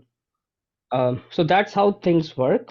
And I won't bother about much of the technologies. If you can just use generative AI to understand that you're generating new content, and then depending on the use case, go deeper into LLMs if needed. But I don't think people are going to use. Now transformer is a architecture. So this goes a bit more technical, but the LLM, it's a model, and that model is built on a neural network, which is transformer is an architecture, how a neural network will behave. And this came 6 years ago from Google, and that revolutionized the industry. And ChatGPT, in ChatGPT, basically it's a GPT model. It's again a model, and it's a transformer based large language model. I don't want to go into more acronyms, but so all I'm trying to say is, if you spend 10-15 minutes, you will get a basic sense of what this terminology is. But don't get confused in terminology. Just understand what your problem is, what are you trying to solve, and think of these as I always tell my staff that think of yourself as a carpenter. You have a hammer, you have a chisel, you have multiple hammers, multiple nails. Technology is nothing but your tools. A critical thing is problem solving. So identify the problem, identify the tools, and that's it. I hope it helps. Actually, demo to only highlight on the Gen AI part, because let me know if you can, see this. Can you guys see the screen? Yes. This is Gen AI. Gen AI is essentially creating things from scratch. So this is a website which can generate these people that have never existed. Yeah. And this was something that came out, I think, about 2.5 to 3 years ago, and it became really concerning for a lot of identity and identification-based technologies. And you can just see how easy it is. And I'm doing this on the fly. This is not an AI that is running anywhere, but just on my browser, on my simple machine, without fancy GPUs. And you can see how realistic each of these look. This is what kickstarted a lot of conversation between what Gen AI is, which is essentially just generating new things with a very smart technology called adversarial technology, where on one hand, you're trying to fool a part of the system into making something very realistic, and the other part is detecting it. And it's this game of chess that you're allowing the software to play, which essentially leads to building something so realistic which you can't fool anymore. Like that's the part where the same technology applied to text is what gives us ChatGPT and all of its generative AI capabilities. Now you slap it on with a dictionary and a library, and you have a large language model that understands nuances of text. I hope that also just adds some more color to the conversation. Awesome. No, that's good. And just to echo that, there's also some releases coming in. I'm not sure, probably you're using GPT-4, but there's still another version of that GPT coming out very soon. And again, I'm not saying that's the speculation going in due to some backend releases from OpenAI. So a lot will change even beyond the imagination. A lot of companies are also keeping up with how to, again, resolve these problems. You might have seen the Google AI demo and how that failed. So this is a lot going on, even into the inside of the company to build the product and keep up with the technologies.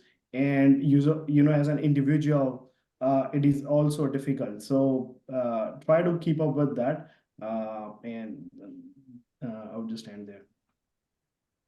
Yeah, that's amazing. May I have a little opinion from Rajbhai, who has been with us patiently? Would you like to add anything around your expertise? Not really. I'm not an expert, as I said, with all of this AI technology. But what I can say is it's a boundless technology, I would say, whether you are in the healthcare, whether you are in any automation of anything, which creates the knowledge. As Amit said, don't say that is a problematic, but how do we excel that problem and try to find out and resolve the issues, solutions. We can call it as new generation solutions. So this is advancement in the technology with respect to whatever advancement is made in different segments or sectors, whether it is in auto industry, aerospace, or healthcare. AI is coming and linking that technology to excel beyond the human capability with respect to the time. As Vivek was saying, it's the fastest technology where even you can apply to the real estate industry or marketing, financing, banking, everywhere. So that is what I took from this session, because they're all very good, knowledgeable people who presented, their AI, about AI, Gen AI, and all of that. So it's really a lot of things to take home. Thank you, sir. And I also want to recognize Ayushi Pagaria is joining in for Q&A. Ayushi, welcome. And Natasha and Nikhilesh Bhai Mod is waiting patiently to answer your questions. So Natasha can answer HR questions, hiring, job-related questions, and Nikhilesh Bhai and I can answer finance-related questions. And Ayushi can answer business analyst-related questions. I think it's going to be fun. Let's see. We do have some questions. Can we go into the chat, Kushal? Yep. So Akshat is a hand up. We'll go with Akshat. Take this opportunity to share with everyone. So next month there is a boot camp especially for women who want to transition into tech sales, and so I have been a part of this boot camp back in 2020. It's an amazing boot camp. It's especially for women. So those who are interested, they can contact me. They can reach out to me, and if I refer them, their acceptance fees will be waived. There will be a lot of hiring partners, tech companies coming into that boot camp, and at the end of the boot camp, there will be a lot of speed interviews. So just letting you guys know. I mean, if anyone is interested, please reach out. Yeah, put it in the chat if you can, Ayushi. Sure. Yeah, perfect. Thank you. Natasha, I'll give you a minute to talk, and then Nikhilesh Bhai. Sure. Yeah, go ahead, Natasha. Go. So, and then Apurva, we'll go to Akshat. Yeah. I'm not able to see any of the questions. Is there like a specific question that somebody's asked that you'd want to read? I'll read it out for you. So, given the change in this technological environment, well, people could be replaced by computers. Hopefully, we not in that stage, or maybe upgrade. People have to upgrade. What would be your view from job and HR perspective? What are you seeing? This is a really tricky one to answer because there's so many different kind of conversations that happen around it. So there is definitely going to be some sort of an impact when it comes to hiring, right? And I'm going to focus on hiring per se because that's really where I come from, which is basically on the other side. I'm a consumer of AI, but I don't essentially necessarily understand Amit's world or Vivek's world. So there is obviously, definitely going to be an impact in very, very different ways. And the easiest one I can say is obviously everybody knows about it now is resume building. But what's interesting to see is also how it's kind of finding its tentacles in different spaces. So for example, there are like a ton of AI platforms out there that take headshots of people to put in your professional profiles. Right now, up until I'd say 6 months to a year ago, you had to go to a professional to really get those headshots, or people were relying on their phones. Now you suddenly have AI that's kind of taking over that as well. So it's definitely impacting a lot of industries, a lot of regular ways that we are accustomed to working. And so, yes, there will be some sort of an impact. I'm no expert. I don't want to phase people out to say, oh my God, everybody's going to lose their job. no, everybody's not going to lose their job, because please understand, behind a lot of AI and technology, there are actually real people who are sitting as well.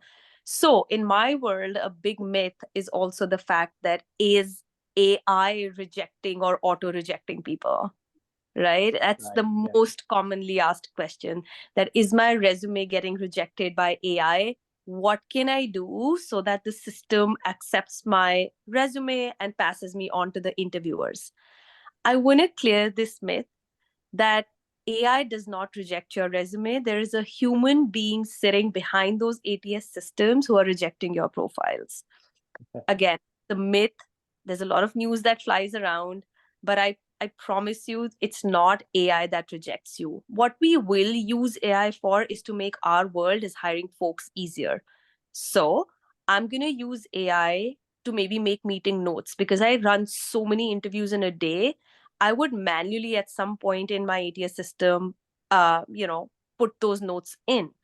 I now leverage artificial intelligence to do that. I use Zoom AI if that's what's permitted. I leverage technology to make my work easier, but that does not mean that I'm going to have an AI system reject you.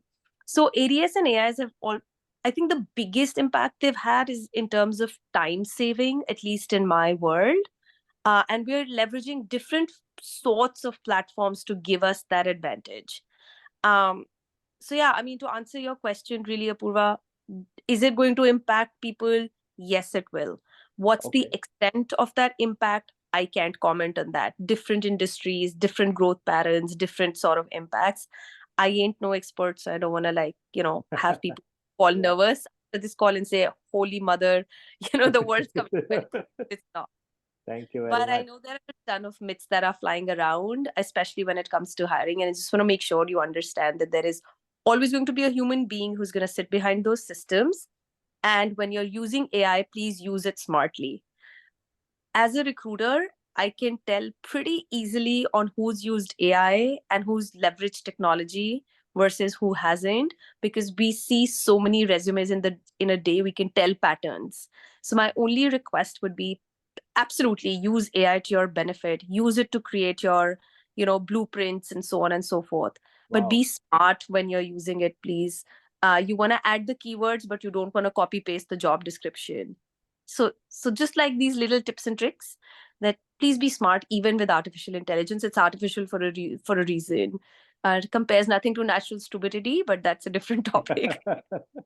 Thank you, Natasha. So And use AI. I still remember one thing you said during our YJP career event last time. You said, make it authentic and make Yes. sure you reflect upon yourself. So that was great before you put together a resume. Thank you. Yes, please make it authentic and also be ready to answer questions about that in an interview, because it's not just about your resume getting selected. When you're actually talking to a human being in an interview, we will be able to pick up the gaps pretty quickly. Amazing. Thank you.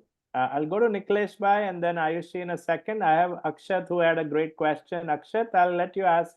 You are ready, Akshat. Yeah, for sure. I think Amit answered it partially, but yeah, so I can still ask my question. Go So my for it. background is actually supply chain, but I'm just interested in finance. So my question was just how can someone who's from a non-coding background can use these tools to build very small applications such as screening a report and giving a summary as per my own custom parameters rather than a general summary, what like key That's a pointers great I'm looking question. for. A great So question. maybe if like speakers have any more specific insights, yeah, would be great to just know your thoughts and some ideas or guidelines. Yeah, so if you check the ChatGPT store, it has some existing chatbots which can do that, right? That is one, and there are a lot of tools from the trading websites like IBKR, Interactive Brokers, or similar, Robinhood type of things. They will also have their own stuff. But if you are looking at something which is customizable and very specific, then we might need to build it, but it will not take more than a weekish, a simple prototype. And it's not very involved coding, you know. We can discuss that and we can try it out, but it's not very involved. Okay, yeah, Vivek, that was yeah. Vivek, do you want to chime in on this or? Vivek, Watson? Yeah, it's one of those things where it depends on what exactly you're wanting to do. There are a lot of no-code solutions that allows you to build simple websites, right? The building the website part is not that tricky. Like I can send you 6 links to 6 different no-code solutions that can not only build a website, it can also just build an app and like everything, all of that. But think more about, what is exactly the root problem you're trying to solve, and what is the customer base that you're wanting to sell whatever solution you're selling. And so what this has done is essentially taken web development in its infancy completely off of any market, and also any entrepreneur that has an idea. You have a napkin, you've drawn out some ideas, you can build entire websites just using ChatGPT and the GPT store and a few specific apps. And then there are other things that you can build on top of it. So more towards think about what exactly is the problem they want to solve. Like see if you can iterate on some version of it and you're getting the kind of result you think someone is going to be willing to pay something for it. And then building a solution on top of that is very easy. Like you can get in touch with like any expert and they can help sort of walk through what exactly is going to take. Building a POC is not going to take longer than a week. Building a solution is going to depend on how much do you want to scale it, what kind of customers you're looking at. Because if you see, some of the most important websites today are completely trash in its UI and aesthetics, because the people who use it really don't care about the aesthetics. It's more so what exactly they're getting out of it. And they're perfectly fine with shitty aesthetics, pardon my language, because the value proposition that they're solving is so much more. So just think about that as a perspective. Wow. Watson? Yeah, totally agree on that. Like, and even in my own journey, to be honest, building the product, felt that at the end of the day, technology doesn't matter who are using it. They just wanted to see if they are getting the solution, if it is working, and for the problem they came to your product, or the problem you are trying to solve for, is it getting resolved or not? And the tools technology always going to be changing. Right now, I know we are all talking about the GPTs, but that is only going to be the one of the product, like a Google search in the future. So it's one of the product will be there. It's the tech. And again, from the no-code solution, I think both of them mentions like tons of tools. Even if you just Google search, you will find hundreds of tools out there. Either have done it, or they are working on it, or it's already ready to go. So yeah, just either just Google search and learn from those existing tools already out there. Great. I'll go to Nikhilesh Bhai, and thank you, Akshat, for your question. Great question. Is there a specific finance or a wealth management investment side question? I can specifically ask only that one. I can Otherwise, ask you. I can ask you. Yeah, sure. I'll be very happy to try to answer. Yeah, yes, please. I think this is a near and dear to all young Jains. So I'll ask you that, right? What's the benefit of long-term investing? And with this technological change in this environment, every day tech stocks pick up, drop, pick up, drop. You've been a trader before. How do we run this gravy train? I'm not sure. See, when any investor comes to me, I give him a simple thing. Trading is the simple way of destroying your wealth. Okay. The easiest way someone wants to destroy the wealth is a trading. Creating a wealth is only through investing. Now, as a business person, when you invest, simply think, suppose I want to buy a pizza, I would say, okay, what is a regular turnover? How much I'm making out of that? What is my payback period? Within 3 years, within 5 years, within 10 years. Then I will buy that pizza store, or I will not buy it. So when you invest in a stock, invest with a long-term horizon. Long-term is more than 7 years. Okay. Because any economic cycle in so far this world has lasted from 7 to 9 years. 7 to 9 years of economic expansion, 3 years of recession, contraction, whatever name you give, overall it is a 10-year cycle. So if you are lucky, you can start at the beginning of the cycle. If you are unlucky, you are going on the top. But it doesn't matter what price you buy. Ultimately, you are buying a business. You understand that business, buy it, hold it. See, people are making a good money in real estate, investing gold, not because real estate is giving you higher returns, but because they stay invested for a longer time. Wow. Thank you, sir. So to make a money, you don't need to be intelligent. You don't need to be a finance professional. You need to be a patient and do up to your own level. never go leverage and all these things. That is all waste. I tell you, that is all waste, because I was a stockbroker for 17 years. I have seen stockbroking. The people who invested, they made a huge money. People who think about this Reliance stock, think only about Reliance. We all know Reliance. Absolutely. 200 rupees stock, 4-time bonus, each stock becomes 16 times, and right now 2,700 rupees. It was available at 150, 200, 250 for everyone. Correct. Yeah. Just stay invested. Don't chase this tax stock or this stock. That is all. Well said. And unless you understand the business, what the company is doing, don't invest. So people tell me, what about crypto? Crypto people make a lot of money. I said, what do you know what exactly crypto is doing? He said, no, then don't go there. Okay. Thank Because you, sir. it is not everybody's job. No? Everybody don't Yeah. understand every business. So I that's a agree to simple that. thing. Simple. Great point. I know we are at overtime, 15 minutes, 10:15. With your kind permission, with our Q&A team, can we still continue for another 5 minutes? There is Go for two it. good questions. Go for it. I'm okay. I'm here. Okay, great. I want to recognize a couple of folks who have been always on camera and listening to us patiently. And not couple, there are a few. I know Shreya is listening to us carefully. Rahul Rathod is listening to us. Akshat has been inclined from a long time. I really like people who are on the camera and ready to roll, basically. If there are some more, if I had missed it, thank you for being on camera. I just want to give a couple of seconds or minutes to Ayushi as well. Ayushi, what advice do you have for business analysts or anybody in the analyst world? You're on mute, Ayushi. Yes. Thank you so much, Purva uncle, for that question. So I think so basically I have a computer science background, and I never wanted to go into hardcore coding.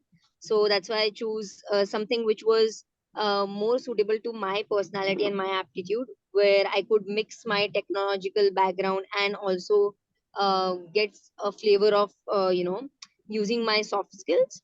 So I believe that as a business analyst, it's very, if you are a fresher, then it will be very beneficial if you do a certification.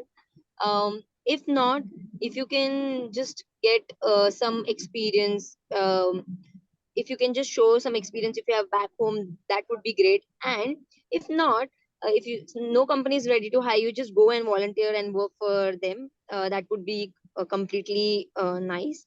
For the BA world, I also think that networking is really important.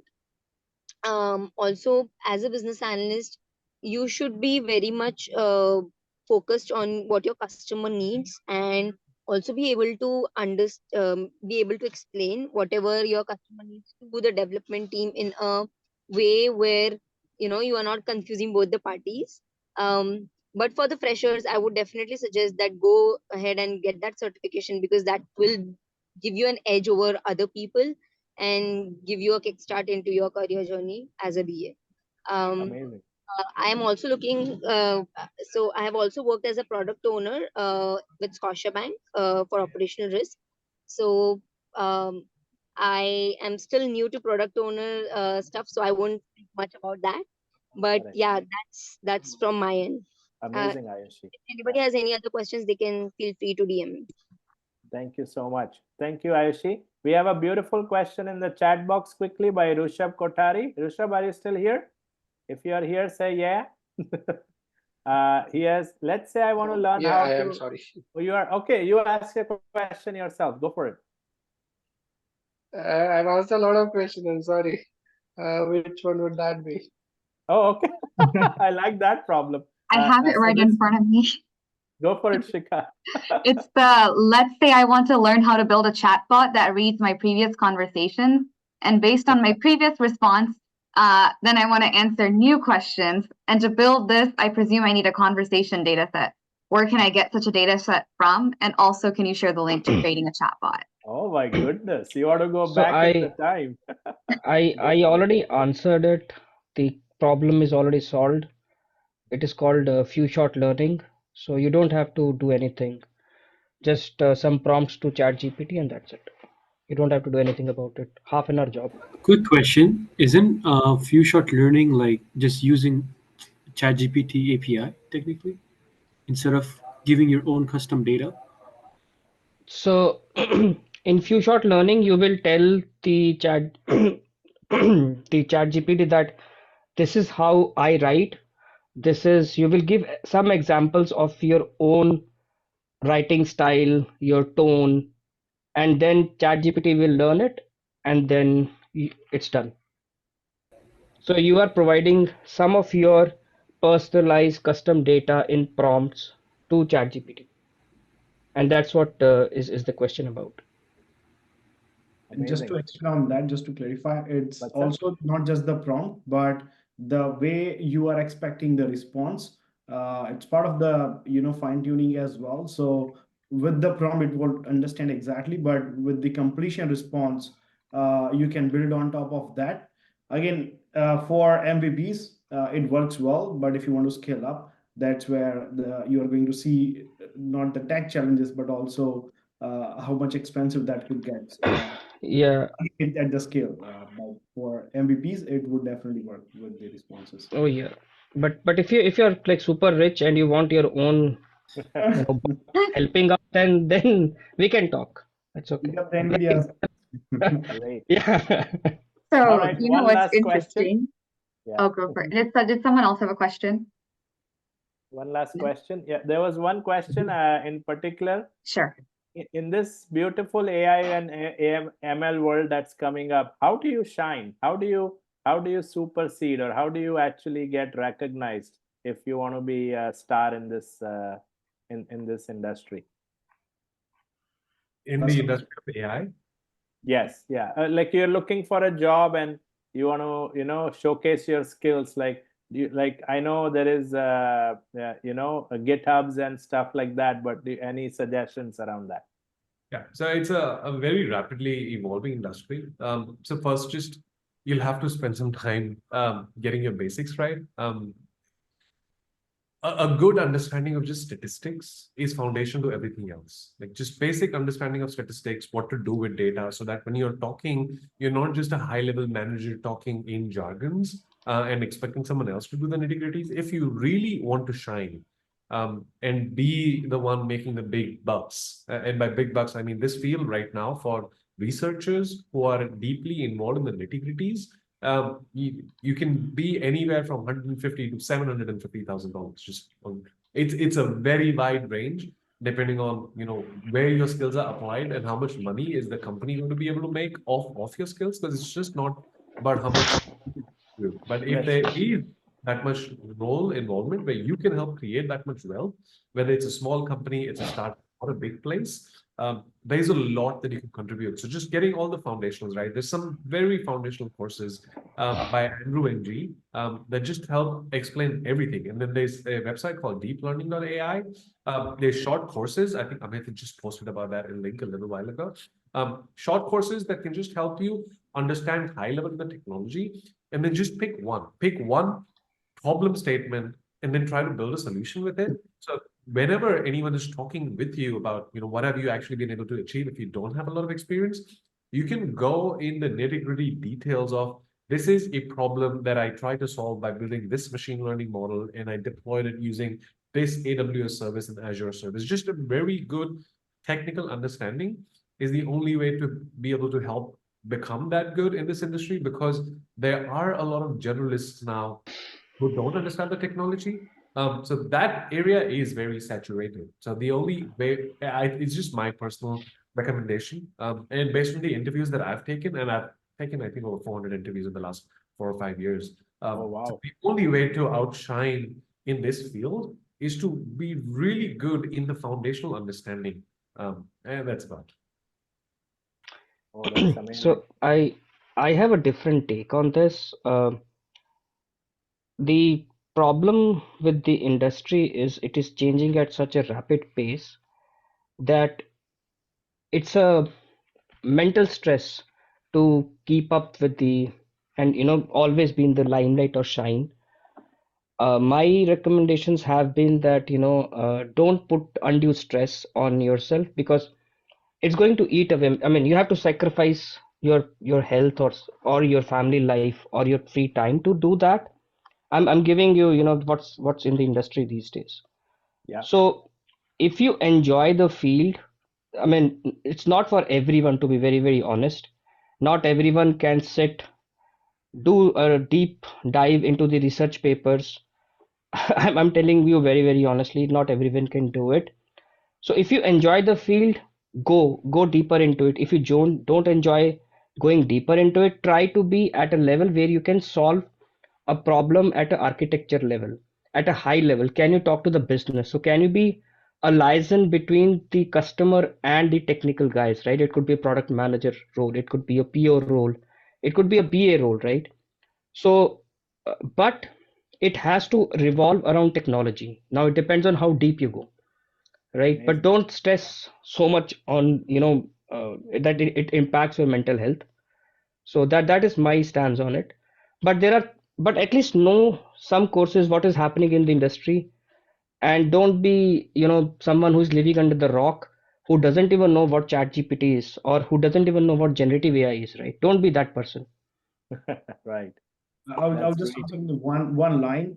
What's up? Yeah. If you really want to sign Apurva bhai on your question, either on any industry, stop using any buzzwords and try to simplify how do you want to explain something to someone.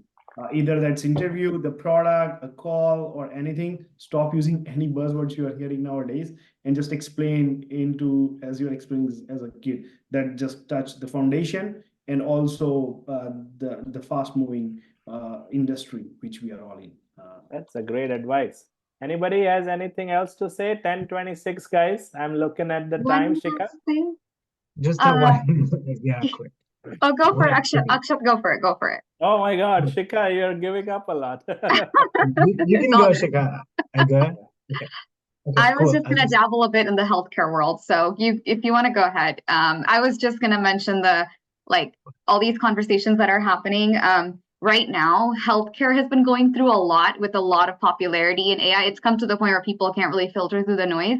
And just some of those conversations about how people are trying to reduce the burden of clinical documentation and reducing the burden on administrative tasks like responding to patient messages, maybe things that could have formulated replies. So there's a lot of work being done like within health information systems, within EHRs to use GenAI for this purpose. And actually, if you look up right now, I feel like Epic is now becoming more public about what they're doing in the future with GenAI, and they have like 60 different applications that they're using. But doing your research on what's already available and how well your product can actually go into a health system is really important, and understanding workflows is important, because if you don't understand a workflow and you're just trying to build something and then you're trying to make it fit to different problems, then that's not going to work very well.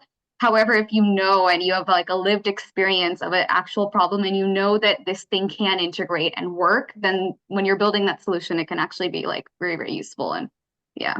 But go for it, Akshat. Keep going. I'm a very big Akshat, you're healthcare the IT last nerd. one before Okay. I sleep.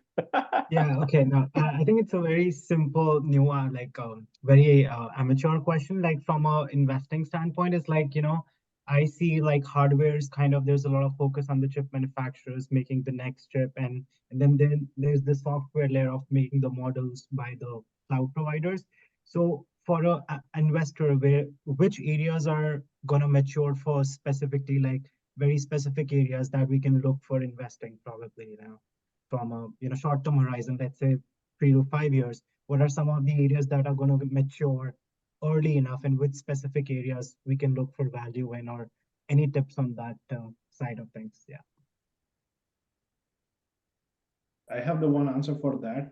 Look for the agents which are coming on for most of the products where you might not need your own presence, but the assistant behalf of you joining with the knowledge of either the meetings or as a doctor in the healthcare, and also the tonality for that. So again, it is not part of the one company or a product which is already evolved at scale. But again, what I'm reading and I'm saying is that all of them are building their own AI specific agents to support that. and they all have the data, and they just wanted to go on top of that.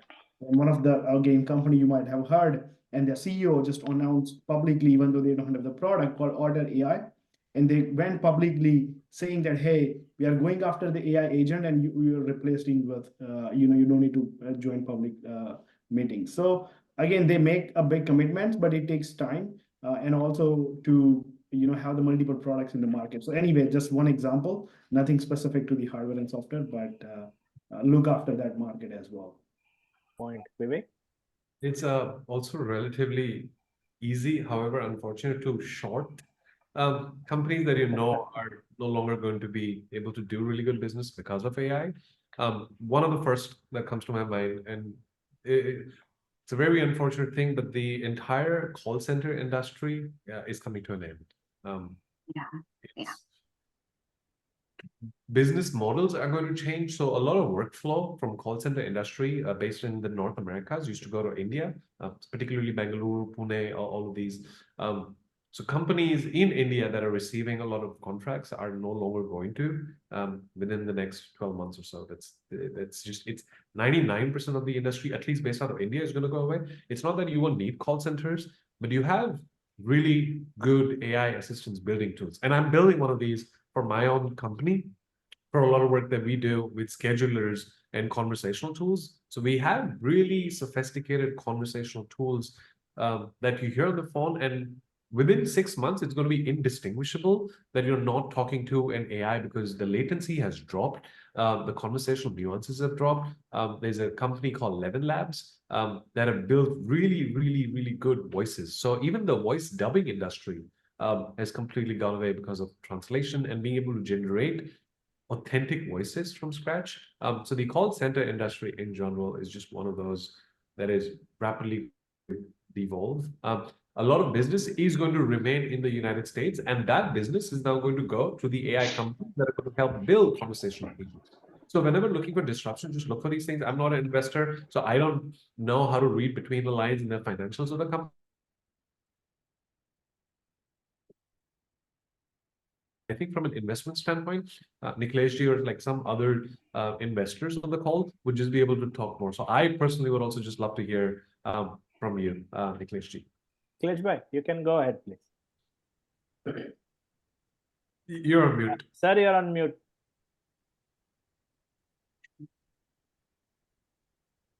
You're still on mute. Oh, yeah, now okay. you're back. Now you're gone. Go ahead, okay. Sir. We can still hear yeah, you. Go okay. ahead. Oh, okay. You can hear me. Okay, fine. Now, see, investing, I mainly focus on a macro themes rather than individual small themes. Like right now, macro theme is United States. Price earning multiples are 25 plus, particularly 7 magnificent stocks has contributed 64% of the rally in the last 6 months, 5 months. Wow. I'm going more on a mid cap and a small cap in US. In Canada, particularly is running at a 15 PE multiple, damn cheap. International market is cheap. India is, as usual, always expensive. But even after that, we will find opportunities. Now, going forward, I see a bigger opportunity in energy sector, second in a financial, and third in a real estate. Real estate is always a laggard in any economic cycle. The tech or other things are always front leaders.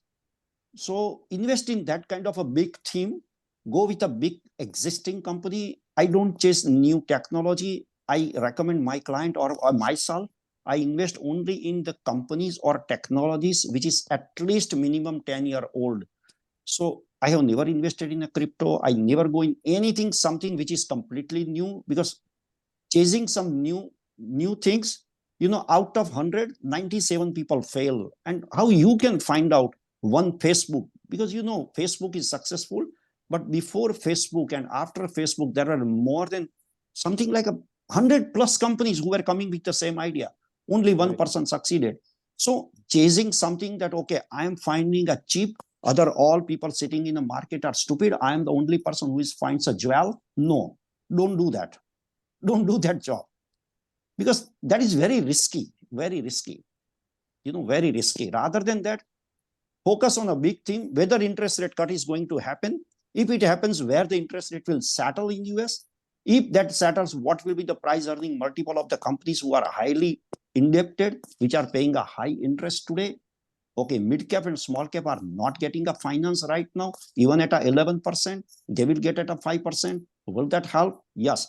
Go with a sound company, go with a company which is distributing a dividend, go with a company which is in existence for at least minimum 10 years. Wow. So amazing. investing theme is always like this. Investing is not about finding a jewel. You know, when I was a stockbroker, one in Ahmedabad Stock Exchange, I'm a product of an outcry system. In the ring of a Reliance, where Reliance was trading, some people were trading some penny stocks, and other people were saying, oh, it is the same for Dhirubhai, that at a Reliance ring, other penny stocks are traded. At that time, some of the few mature investors or brokers were saying, it is not same for Dhirubhai, it is same for us, that we are trading those penny stock who doesn't have any future or past, and we are just betting on Reliance and not betting on Reliance. This is a time to go for Reliance. I'm not saying only about Reliance, like a good company, good people, go for that. Don't go for chase the money, don't chase the price at all. Just find the value, and any high market, you will find a company which has 50% to that real value. That's amazing, sir. So just go for a macro theme rather than searching for one or two here and there jewels. No, it is like a finding a jewel in a ocean. No, don't do that. All right. So with that, it's 10:36. I'm looking at the time. Thank you so much to the Q&A team that was together. This concludes our event for YJP Generative AI Part 1. And I'm sure we're going to do a Part 2 soon. There's a lot of energy in here. And I want to thank Shikha again to stick on till an extended period of time to continue helping us. I see Akansh has come on camera. Shreya, Akshat, great engagement. We appreciate. And anybody else who has been listening as well, if with your cameras off, thank you very much. Again, congratulations for learning a lot about AI and ML today. And in case you do like us, please comment and share your positive feedback. And if there is negative feedback, bring it to me. Happy to make sure we make it better next time. Again, thank you everybody. Have a great evening, and congratulations to Young Jain Professionals for Generative AI event today. Thank you. Have a great day. Congratulations to Apurva for organizing this. Thank you so much. Thank you. Thank you, everyone. Thank you. Thanks, everyone. Shika, you're going to take care of the